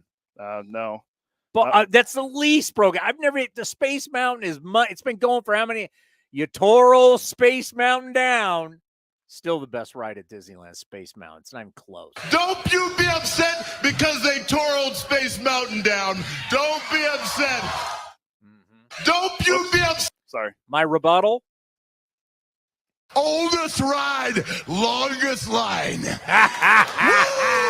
Woo! Oldest ride, longest line, Space Mountain. We should probably take a. As my kids have gotten. I know we need a break. We need to get our sponsors, and there's Mason Miller news. I'm gonna tell you this, as someone who's been going to Disneyland his entire life. My kids, as they got older, it's time to suck it up, Buttercup. Daddy has been riding all these weak rides for all these years with you, and we go through all of them. We do all the rides. Even to this day, we'll do all the rides in Fantasyland. I do think it's important. I'll do Mr. Toads. Oh, I love that. I'll do Peter Pan. I'll do Cinderella. Not Cinderella. Snow White. What's in there? Snow White, Mr. Toads, Peter Pan. That's Dumbo. Yeah. I'll do them all. We do every ride. I'm big on that. My mom would do that when we were kids. Yeah, when I grew up in San Diego, literally from where I grew up, Disneyland was like an hour and 10 minutes away with me. Back in the day, so you don't remember, there used to be tickets. It wasn't, they had tickets. You've heard about the tickets that they had. E-rides were the fast rides.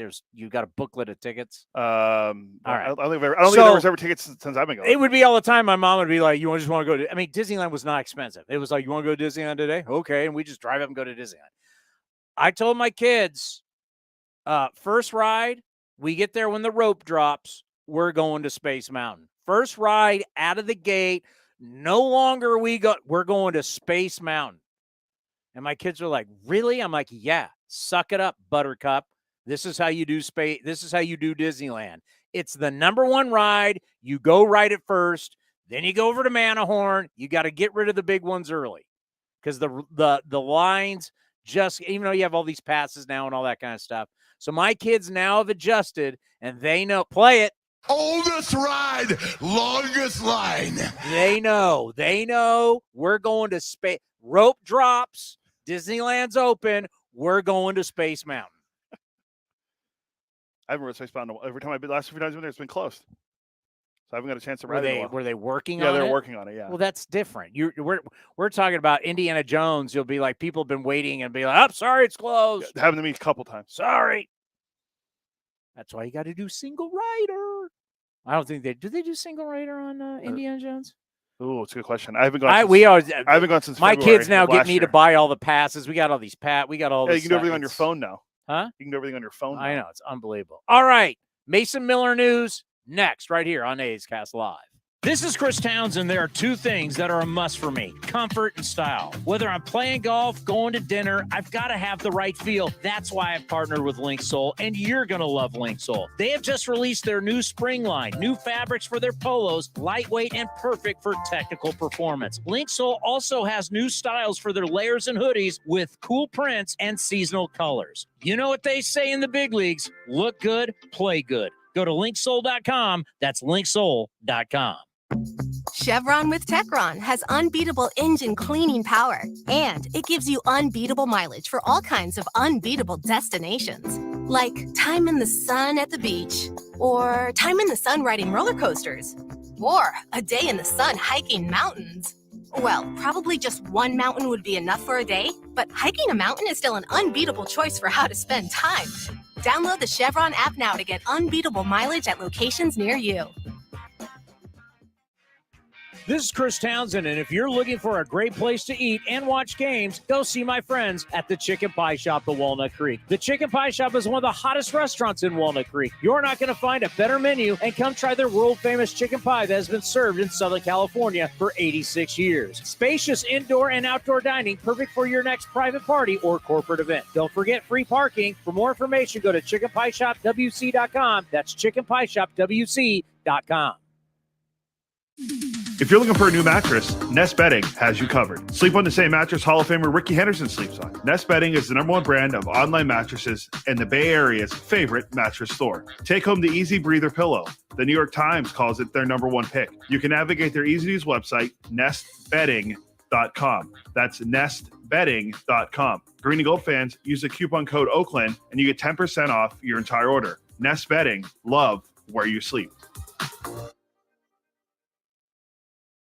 Thanks to the Xfinity 10G network, my little brother's friends won't leave our house. When I was their age, internet with basically no interruptions was a pipe dream. You sound like my grandpa. Now through April 23rd, new customers can get 200 megabit Xfinity internet during our limited time Xfinity 10G network launch celebration for just $25 a month for 2 years. Go to Xfinity.com/10G, call 1-800-XFINITY, or visit a store today. Requires paperless billing and autopay with stored bank account. Restrictions apply. Taxes and fees extra. After promo, regular rates apply to internet service and devices. Actual speeds vary. Hey, Billy, this deck is great for getting everyone together. Thanks. We're really enjoying the outdoor space, especially on a day like today. What's the material? Humboldt Redwood from Ashby Lumber. They gave us a great deal, provided us with a quick quote, and we couldn't be happier. We even found a great contractor through their online contractor directory. Don't miss a day outdoors. Visit Ashby Lumber in Berkeley or Concord to see our stock of naturally strong, naturally beautiful Humboldt Redwood. Find out more at ashbylumber.com for all your building needs. Ashby Lumber. Innovation is at the core of Cal State East Bay, like at our Green Biome Institute, where faculty and students preserve genetic information from California's endangered plants, or how we open doors for local entrepreneurs at our Small Business Development Center. From educators to nurses to STEM professionals, Cal State East Bay has real impact throughout the region's neighborhoods, boardrooms, and the entire economy. Be part of the innovation. Connect with Cal State East Bay at csueastbay.edu/impact. Bring the whole family out to the ballpark for this Friday night showdown on May 26th. Come see your A's take on the Houston Astros, then head down to the field to see the best fireworks in the Bay Area. So get ready to enjoy a one-of-a-kind pop through the decades post-game fireworks show. Throws and it's swung and hit to right field, deep in the corner, and that's going to be gone, and it's back to back to back. Grab your seats today at athletics.com/fireworks. That's athletics.com/fireworks. Baseball season is officially here, and there's no better time to build your collection of Topps trading cards. Topps packs feature everything from top stars, rookies, game-used memorabilia, and autographs from players around the league, as well as special inserts and surprises. Visit your local hobby shop, retailers, and Topps.com to collect the first product of the season, Topps Series 1 Baseball. Follow @Topps on social media to join the conversation and start sharing your collection today. Humanity has accomplished a whole lot so far. We created penicillin, the automobile, and the internet, not to mention drones, duct tape, and the hot dog. It's all thanks to the power of human connections. And Ring Central's here to make that even easier, more seamlessly and securely, on a platform built to grow your business. Say hello to a whole new way to say hello. Visit ringcentral.com and say hello to possibilities. Ring Central. Message, video, phone, together. When Northern California businesses need some pop in their lineup, they call the bank rooted in the East Bay, Mechanics Bank. Since 1905, Mechanics Bank has been helping Bay Area and Northern California businesses find success and perform at the top of their game. See how they can make a difference in your business today. Call or stop by your local branch or visit mechanicsbank.com. Mechanics Bank, the official East Bay bank of the Oakland A's. Member FDIC and equal housing lender. Unlock offers and receive exclusive in-game features by downloading the MLB Ballpark app for iPhone and Android today. Plus, get the latest information on game times, schedules, and more.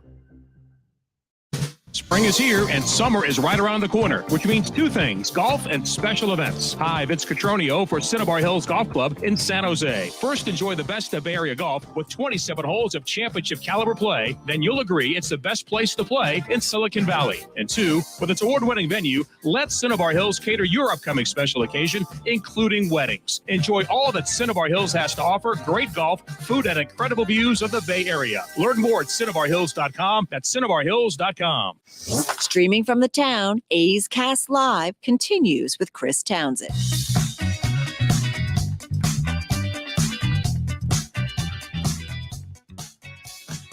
All righty, Mason Miller. Do you have the breaking news? Oh, yeah. Let me get the sounder. I have to pull up the tweet again, too. All right, let's...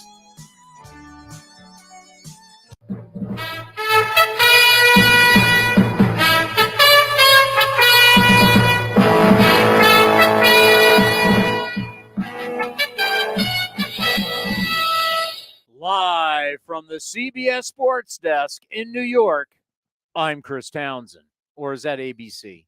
ABC, I believe. Live from the ABC Sports Desk in New York, I'm Chris Townsend. So according to Martin Gallegos, who covers the Athletics Who? for MLB.com. Never heard of him. MRI San Jose State Spartan, Martin Gallegos. Greatness, Martin Gallegos. By the way, MLB.com, he just has a, Martin Gallegos has a little one-on-one, a little Q&A. So you can sign up. Oh, you know what? This is more important. I'm going to promote my friend Martin Gallegos, but you do this first. Okay. MRI results from Mason Miller were clean structurally per A's manager Mark Kotze. Depending on soreness level, best case scenario is for Miller to start playing catch on Friday. No plan to place him on the injured list as of now. That was at 2:05 p.m. That's 5:05 Eastern because we have to base everything off of what happens with the Yankees and the East Coast. So 40 minutes ago. It was in the future? Well, I mean, just saying. If it was at 5 o'clock, it's 2 o'clock here. It's 3 hours ahead. Yeah. They're 3 hours into the future. Not like Australia where they're a day ahead of us. That blows my mind. When Lucas calls in. Yeah, when our guys call into the post-game show from Australia, they're a day ahead. So clean structurally, best case scenario, Miller to start playing catch on Friday. No plan for the injured list as of now. I can't wait to see how we spin it, right? well, next time out, he's going to only throw this. So you think if he throws 50 pitches versus 60 pitches versus 75 pitches versus he's going to be healthy if maybe he just throws 10 pitches. How many pitches is he going to throw? How do we keep him healthy? That'll be the question. What's the game plan? What is the game plan, and what kind of medical data are you using? I mean, really the only way you keep Mason Miller healthy, do you know the only way you keep him healthy? On my medical opinion, I'll use my medical degree, because I went to medical school at San Jose State and got that medical degree known as radio, television, film. Yes, I was a filmmaker. If we're basing off you, I'm not going to say don't pitch him. Just don't throw. Okay, yeah. It's scientific fact. If Mason Miller doesn't throw a baseball, he will not be injured. That's okay. That's fair. Like if you don't drive your car, you won't waste gas. If you don't play football, you're probably not going to get hurt. You won't get concussions and separated shoulders and blown out knees and back problems and torn ligaments and torn this and broken fingers and all the stuff that football players get when they play. You don't want to get hurt, you don't play. That's simple. And you say, well, that's ridiculous. Well, that's how ridiculous it is that we act like if we pitch a guy only 60 pitches and not 75 pitches, that's going to make him healthy for years to come. It's like, you're either going to get hurt or you're not. I mean, I told you, it's sour to the point where when I saw Mitch Keller of the Pirates have 96 pitches through 8 shutout innings and they bring him up for the 9th, the first person I thought of was you, and I'm like, is his arm going to fall off? Or how are they? I mean, I thought Derek Shelton would be out. Ben Cherington was going to get, he was going to have to, speak to the media, come down like Brian Cashman did. Nope, he threw 7 pitches in the 9th and went the whole game. Load management in the NBA. So it's back in my Warrior days. That's still happening. Elliot Schwartz, the great doctor, longtime doctor for the A's, the Warriors, who's no longer with us. Elliot Schwartz was a good friend. And he was the guy that he specialized in bones. And so with all these NBA guys, when they were in somebody you may know, have you ever heard of Kevin Durant? Oh, the Phoenix Sun, Kevin Durant. Remember Kevin Durant was having those rods put in his feet and he had the issues with his, Did you know about that? So they would always go to Dr. Schwartz was a specialist in this. And anybody that had bad feet, Yao Ming, anybody, they'd come to Dr. Schwartz and he would help them through the procedures and everything. And I'll never forget, I said, Doc, I even went to Doc when I thought I had a medical problem. Luckily, I didn't, but I thought I did. Better safe than sorry. But anyway, I went to him, I said, if you're telling me, so the NBA playoffs are now, right? May, and the NBA finals will be what, in June? April, May, June. Okay, April, May, June. I said, Doc, is there any medical evidence that says if I don't play 5 minutes, if I play 5 minutes less in January, that will affect my body in May? And he laughed at me. And I said, Doc, that's what they're trying to sell us in the NBA. This load management, they're trying to say if I play 2, 3, 4, 5 minutes less in January, in February, that's going to affect my body in May. And he says that is laughable, and there's no scientific data to load management. Now, how you sleep and everything that you're doing as you come up to the playoffs, but December, January, February, what the Warriors are doing is not going to affect the human body.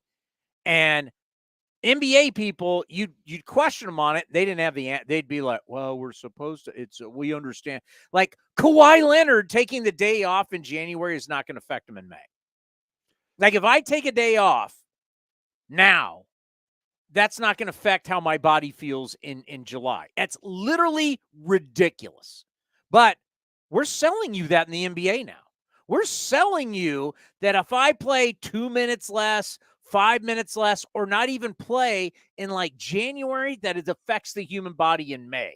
And there is no scientific evidence. It's like a joke. It's a joke. And it's the same thing that we're doing with pitchers. And how about when we give a player a day off in baseball?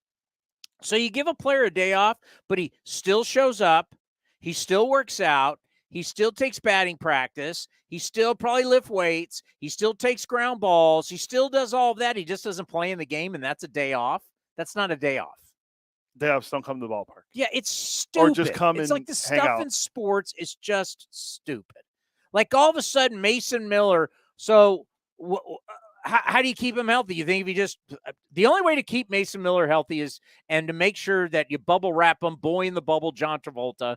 The only way to do it, look it up, kids. The only way to do it is by him just not pitching. That's the only way. So you think if he throws 70 pitches versus 90 pitches, that's gonna. If he's going to get hurt, DeGrom is going to get hurt. It's a ticking time bomb. It always has been. He has been hurt before he got into the pros. He got hurt in the pros, and he continues to get hurt in the pros. Giancarlo Stanton has been nothing but injured the entire time he has played Major League Baseball. Whatever he does, he changes his diet, he changes his trainers, he changes whatever. He remains to be hurt. He's a position player who always gets hurt. The best example now in the The only way he doesn't get hurt is if he doesn't play. Yeah, and well, guess what? He's hurt right now. The best example in the NBA, because there was some load management with the Clippers and Kawhi. Then we found out Kawhi actually had a knee issue this year. Zion Williamson is the guy that never plays, but he's supposed to be the next generation guy. The guy's never on the court. Well, here's the greatest example last year. You know, they dealt with injuries, but they got him healthy, and they always said, boy, if you can have Scherzer and DeGrom for the playoffs, that's all that matters. It's all that matters. Scherzer and DeGrom. How'd that work out?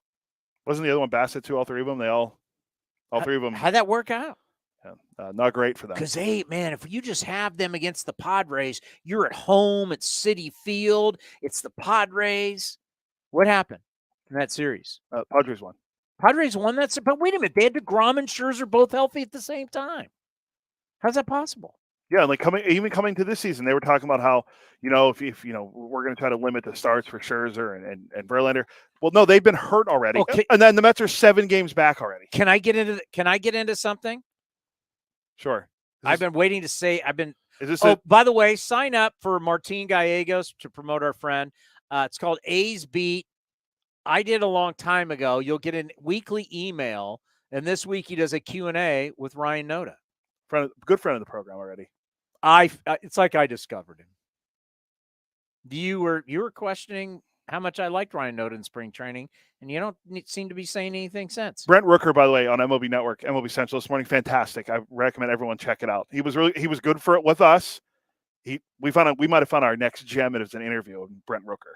Now I tape that show every morning and skim through it. I haven't yet, but I have MLB Network. Yeah. Well, I had it sent to me from a source in the building.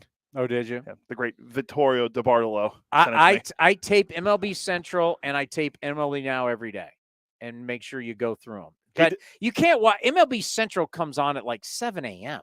Yes, the only reason I'm not up at 7 a.m. The only reason I ever knew existed before is when I was doing sports talk in the morning. But him and D-Row do a whole thing breaking down his swing and talking about him and one other guy, the only guys that won the Triple Crown in the SEC. Who am I? I know I texted you, but I know the answer, but I'll guess wrong. Okay. SEC great. I'll go with Will Clark. No. We're on the same era, though.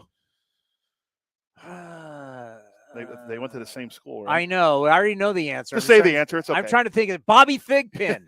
The answer is the great Rafael Palmeiro. Brent Rooker, and this is the question Dero asked him. How many guys have won? He goes, yeah, just me and Palmeiro.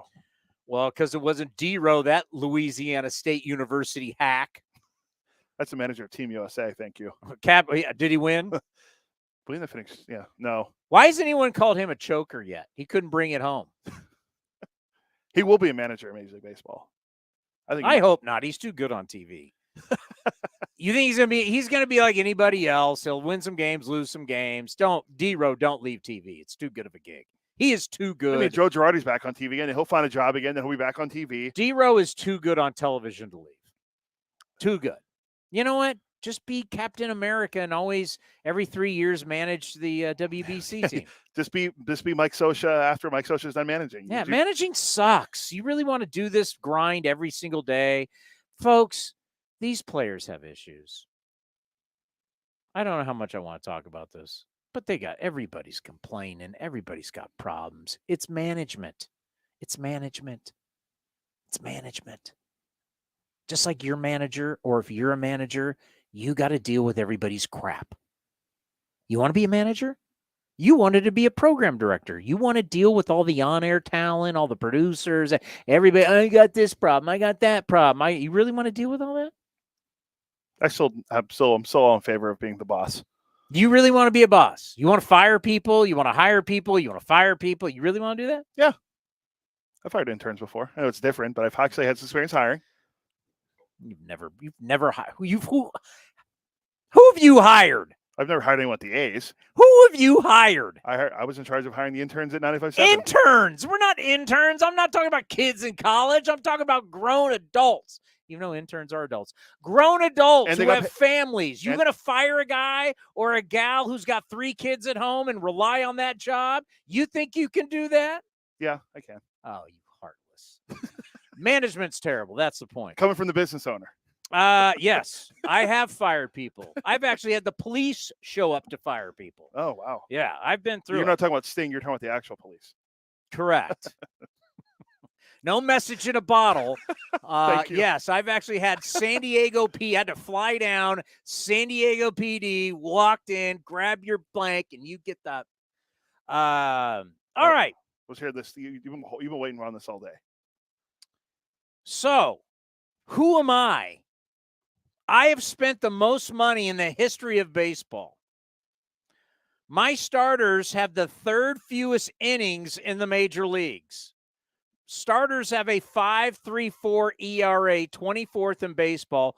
Only the Oakland A's and Chicago White Sox have allowed more home runs by starting pitchers than me. My guy that I'm paying an extreme amount of money, has a right scapula problem. His velocity is all the way down to 92 miles an hour, the lowest since 2017.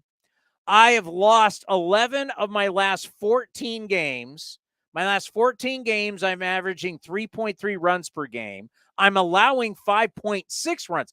I'm scoring 3.3, but I'm allowing 5.6. 0 extra base hits, 3 RBIs in scratch that.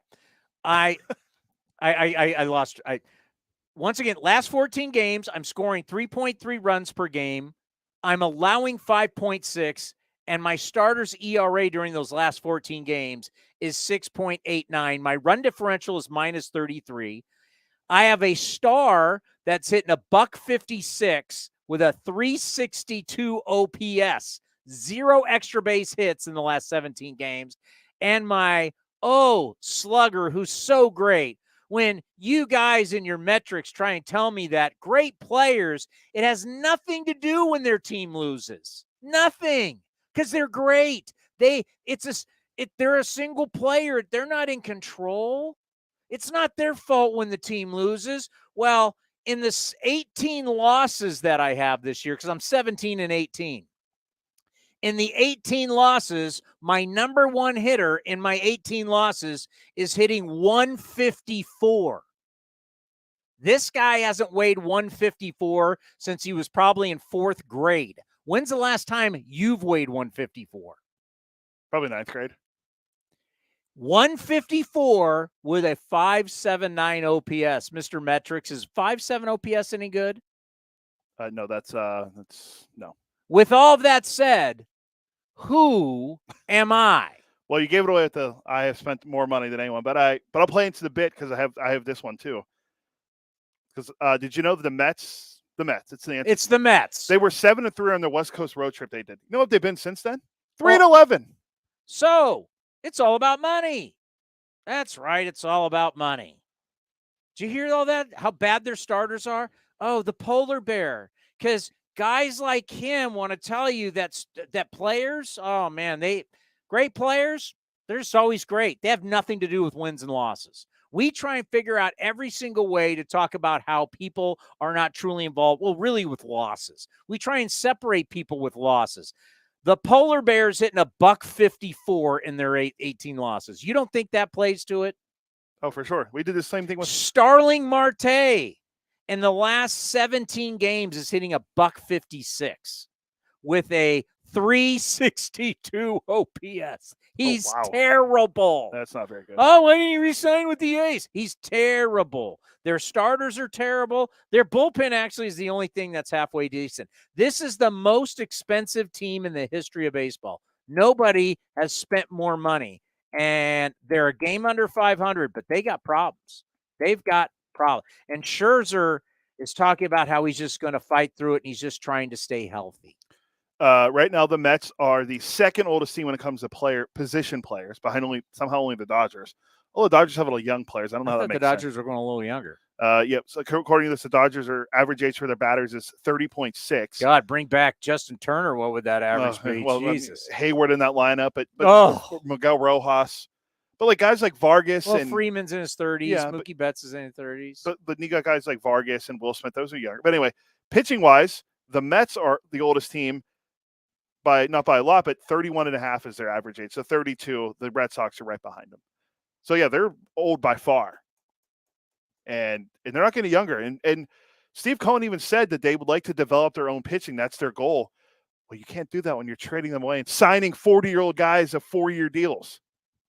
Or whatever Verlander got, 3 or 4, I can't remember what it was. 2 years. The most expensive team in the history of baseball. By a lot. Their payroll. And this is what we're talking about? According to Baseball Reference, their payroll is estimated at $310.7 million. And who's right behind them? The Yankees. How are they doing? They're only game over 500, but hey, there's a 2 now. I think it's 3. Aaron Judge is back, It's though. 2. Aaron Judge is back, though. Aaron Judge is back. back. The Savior is back. Because the Yankees are really bad without him. Well, actually, since the All-Star break last year, every player not named Aaron Judge has been horrible. As you saw, Aaron Hicks was getting booed after a home run. Yeah, it's amazing. It's amazing. Like, we just had an off season of all that money, and we it's hilarious when you see everybody applaud all the money, especially like the players. Like, yeah, see, spending, and then you start looking at it, you going, what are you paying for? What? The 3 highest payrolls in baseball this year. The teams are not that good. Yeah, the other it's the Phillies. Yeah, you're fighting Phils. Yeah, the fighting Phil. And by the way, the Phillies deal from NBC. Phillies get, what was it, $250 million a year for their television? Something like that, and they're 3 games under. $250 million. Oh, they're only 8 games out of division though. 8. They're 16. The 3 highest payrolls, if you add them all up, are under 500 together combined. Phillies, Yankees, and Mets. If you add up all 3 of their records together, they're under 500. And those are the 3 most expensive. And then the 4th is the Padres, and they're 18 and 17. And then who's 5th? Oh, the Angels. And I know we don't like talking payroll. I mean, because it's boring, and then everybody's going to rip the A's, and you get it. But it's like, don't rip the Rays. They've the best record in baseball. I get so tired. That's where I so wish we had a salary cap. Because a salary cap, no one in the NFL goes, oh, well, you're spending more money because you got a salary cap. You got a floor, you got a ceiling, you got that. That's why I wish. And you know what? All the owners, there's a lot of owners who would want this. The only people that don't want to, and I bet fans would, it's like right now when people say about the A's, how much we're spending. If you had a floor, we would be forced to spend X. Fact. Right? And then no one would say you could spend the bottom of the floor, but at least you're spending what the floor is. We have no floor. We have not an imaginary, we have like a soft ceiling that you can go over it, but you're going to get penalized for it, but we don't have a floor. But other sports, we don't talk about the salary cap. We're never sitting around when we're talking football, which, by the way, most popular sport. We never sit around and go, well, give me 2 teams. Chiefs, Chargers. You're never going, oh, the Chargers aren't spending what the Chiefs are. You never hear that conversation. Never. You're never like, well, the Giants aren't spending what the what the Eagles are, or the Bears don't spend what the Vikings do. We don't hear any of that in football. Fans don't deal with that. That is such a bad trait for our sport. I think hockey. I think baseball is the only sport where we hear about the salary cap. Correct. I mean, you hear about the Warriors going over, but you're never like, well, the Rockets don't spend with the Bucks. You don't hear about that stuff. You don't hear There's about two things that have happened in baseball that you would like to bring back, and one you'd like to get rid of. All the talk about money, salary cap would get rid of that. The other one is physicality. We have somehow gotten physicality out of our game. And what do American sports fans love? Violence. I'm not saying we need to get completely violent, but maybe that's we're so into let the kids play, and everybody's rocking chains and bat flipping and dancing and doing all that kind of stuff. Fans used to love takeouts at second base. Fans used to love guys getting run over at home plate. Fans used to love guys getting hit and guys charging and going after it. I mean, it's one of the things that made hockey popular were the fights. We like physicality. Why do you think we're at UFC, 280 or whatever it is?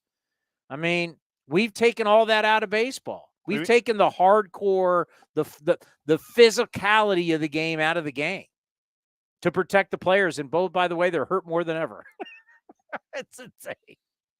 It's insane. You know what I want to do, and we can do this. I haven't done it yet, and maybe you follow at home. I want to start going over innings from not that long ago. Like, we're not going to the 70s. Like, let's look at the 90s into the 2000s and just start looking, and also look at injuries, because it's crazy how many guys are hurt, especially pitchers. I mean, it's unreal. Yeah, like, how are we as human beings? We're more educated. We have better philosophies on, isn't it like clockwork? Isn't it like clockwork? My wife always calls me when I'm on the air. Like, literally, I'll be doing TV. I'll be saying, so if you see me doing NBC, A's pre and post game live, check them out Thursday and Friday. I'll be doing live television. All of a sudden, bzz, bzz, bzz, and it's my wife. I always call when I'm on the air. What the hell was I talking about? Innings from years before. As human beings, we're more educated. We know about the human body more than ever before. We are so smarter medically than we've ever been before. Is that fact? We have better technology to deal with our human troubles. We try and fight cancer better. We try and fight everything better. We now have more information on Alzheimer's, dementia, the human brain, the body, the heart, cardiovascular disease, diabetes. We have more. We're just better at helping people than ever before. Now, we as humans hurt ourselves by the way we treat ourselves, but the medical field from a technology standpoint is far better than it's ever been. If that's the case, how the hell can we not keep pitchers healthy? It's a great question. Wish I didn't go to school to be a doctor, but my best friend did. He didn't even have the answer. It's crazy. It's great. We're not getting better with keeping guys healthier. We're getting worse. And that should be alarming. That should really, and these numbers, like, you start going through, we get this packet every day, folks, of every team. Every team is in here. Every game is in here. And all you hear, like, first line, Pirates and the Rockies. Nobody cares except Pittsburgh. Pirates are calling up Luis Ortiz to make the start for Vince Velasquez, who landed on the IL Friday for shoulder. Right elbow inflammation. I mean, it's and then it goes down. Herman Marquez went on the IL. Tommy John surgery for the Rockies. It's just every single note of every single team is just, there's always guys are hurt and pitchers being done for the year. Is this a legit question? Are we just going to run out of pitchers? Of just arms? Just think of some of the other guys that we've already, like Jeffrey Springs out for the year. He's having Tommy John. He was off to a great start for the Rays. We have no idea when Tyler Glasnow's going to be back for the Rays. The guy's never on the mound. I mean, Walker Buehler. Bueller's another one. I know we're forgetting another guy that got hurt at some point already. There's so many of them. It's hard. It would be Carlos Rodon still hasn't played. I mean, it's like to keep track of all the injuries. There's only so many. If you want to say there's a standard that you have to be able to pitch at the big league level, best hitters in the world. Okay, there's a standard of guys that can play here. Are we running out of those guys? And they're talking about expansion. You want to go to 32 teams? Now you got more pitchers and more guys getting hurt. Like, I don't know how clearly, let's be honest. We have a pitching staff that if you said, all right, the best of the best, we have pitchers that wouldn't be here.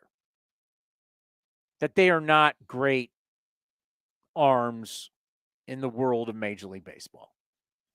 And yeah, I think you can go around to a lot of different teams, this turn and burn, that there's a lot of different teams. I mean, we brought up Spencer Patton. He's 35 years old.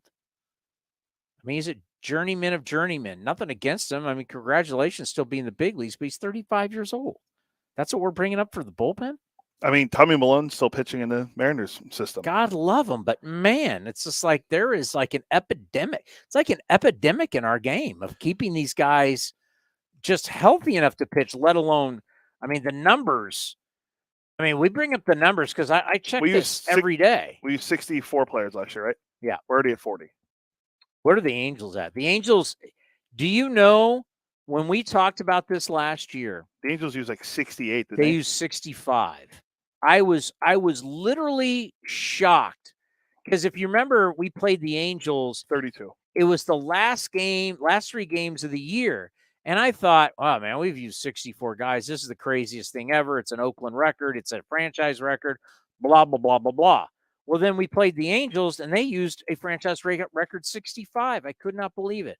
So here we go. Rays have used 36 guys already. As of today, you only have 10 teams in baseball.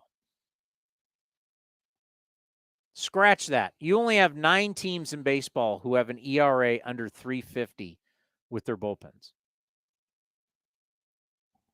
Only 9. 21 teams have an ERA of 3.50 or higher. Isn't the A's double that? I can take you all the way down to the bottom. Ours is like the A's is at 6.70. I'm thinking of our total. I'm thinking of our overall team. ERA. White Sox ERA in the bullpen 6.37. Giants 5.80. Royals 5.24. Phillies 5.20. I mean, this is awful. And the Phillies are supposed to have. This is the league. This is 21 of the teams have an ERA 3.50 or lower. Only 9. This is early in the season. Only 9 are 3.50 and up. What does that tell you? Yeah, and the Phillies are supposed to have a better bullpen this year. Kimbrel's been awful. I mean, all the guys. They just haven't been good. I mean, the Dodgers are on that list. The Dodgers have a good bullpen every year. There's at 4.56. I mean, there's not enough arms. There's not enough arms to get outs. And you've asked these bullpens now to pitch more than they've ever before, and look what happens. They're all bad. Like, what is the best bullpen in the league actually is the Yankees at 2.57. Let me give you the top 5. And these are numbers you wish you'd have out of your bullpen. Yankees at 2.57, Seattle at 2.90, Tampa 3.04, Baltimore 3.20, Cleveland 3.22. Okay, that's good, right? That's good. And then you start getting to everybody else, and it's like, whoa, boy. So essentially, you've got gas cans sitting out in the bullpen. And the manager starts walking out there. And it's just like, pour the gas, and here they come. Like the match. You mean like this? Poof. You mean like that? This is what's coming in, according to the numbers. Don't get mad at me. Don't get mad at me because they tore old Space Mountain down. I'm just telling you, I'm looking at the bullpen numbers off MLB.com. And it tells you, you go to some of these games tonight, And here comes the Nationals bullpen. Here comes the Marlins bullpen, the Dodgers bullpen, the Phillies bullpen, the D-backs bullpen.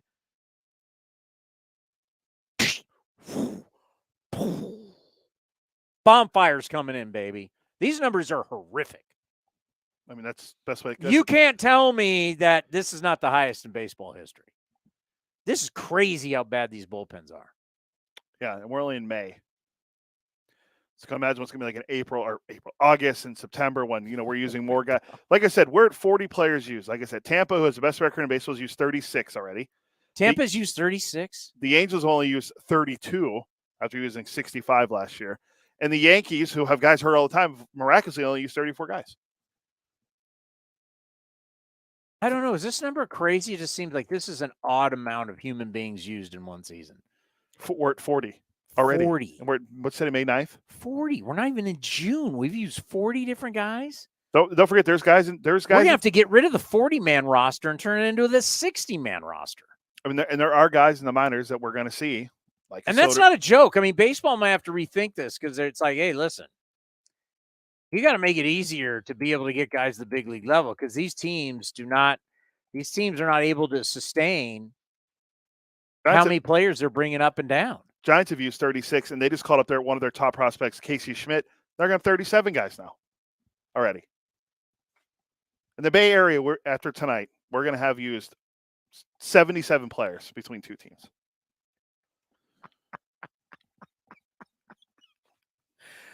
I mean, I shouldn't be laughing, but that just seems ridiculous. That's if Casey Schmidt gets in, but if I'm saying he will. You know what? You know what we should see? Let's do a really good year in the Bay Area. Would you say 1989 was a good year for Bay Area baseball? Yes. You had the A's and the Giants were both in the World Series. Now, there's been years like throughout the early 2000s, they both were in the playoffs. But 1989, the A's and the Giants were both, and I'm not being a homer because the A's won, but both teams really good. Both teams were in the World Series. The A's won 99 games that year.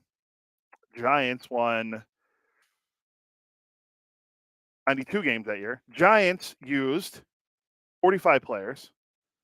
The Oakland A's, who won 99 games, used 41.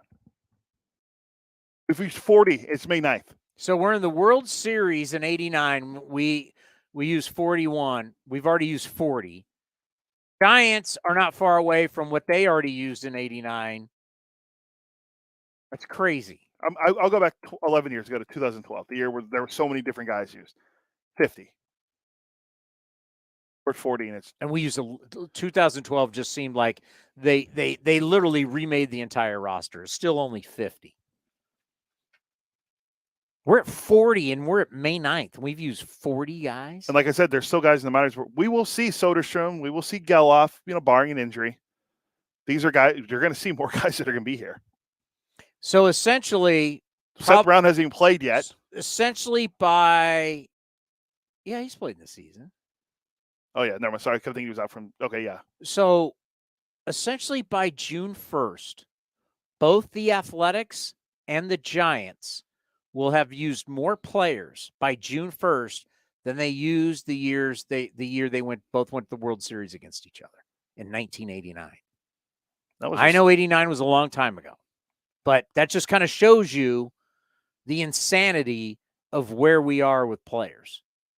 That we are like, and those teams were good, and when you stay good, you're healthy, but still it's like they didn't use rosters like this back in the day. I guess I've been saying too much that it's an assembly line of pitchers. It's now become an assembly line of players. It's just random guys after random guys, and it's. I mean, if we can look at us and say, well, we're rebuilding. The Giants aren't rebuilding. There's a lot of teams who aren't rebuilding, and they're going through this too. At what point does anybody just go, whoa, what the hell's going on? People are using 60-something players in a season? The days of using 5 starting pitchers or 7 or whatever Detroit used that 12 was that 11 years ago. How many did they use that year? It was, I think, in like 2013 or 14, Detroit used like 7 starters. That was it. Like Scherzer, Verlander, Price, Fister. Wasn't Doug Fister one of them? That Fresno State hack, Doug Fister. I'm looking at the 2013 team. Let's see if that's who it was. Game started. It was, looks like, wow, only 6. They used 6 starters? Yeah, it was Verlander, Scherzer, Fister, Anibal Sanchez, Rick Porcello, and Jose Alvarez started 6 games that year. Now, you might say, well, that's an outlier. Maybe, but I think if we went back in time, that wouldn't be as big of an outlier as you think. We have 1 minute left? Yeah, it's 3:20 almost. What time's the game? Pregame's at 3:25. What happened to Jessica? Oh, Jess, she wanted to do it over the phone, and I said I closed the phone program. Oh. Look at Jess. I got more to talk about. Well, he's on A's Total Access, brought to you by Chevron. But I can't do that. By the way, Blue Jays, check the baseball. Check the baseball. Yeah, like the physical baseball? Yeah. Do you know there's rumors out there that there's different batches of different balls going to different teams? Yeah. Have you heard about that? Yes. Haven't we talked about it?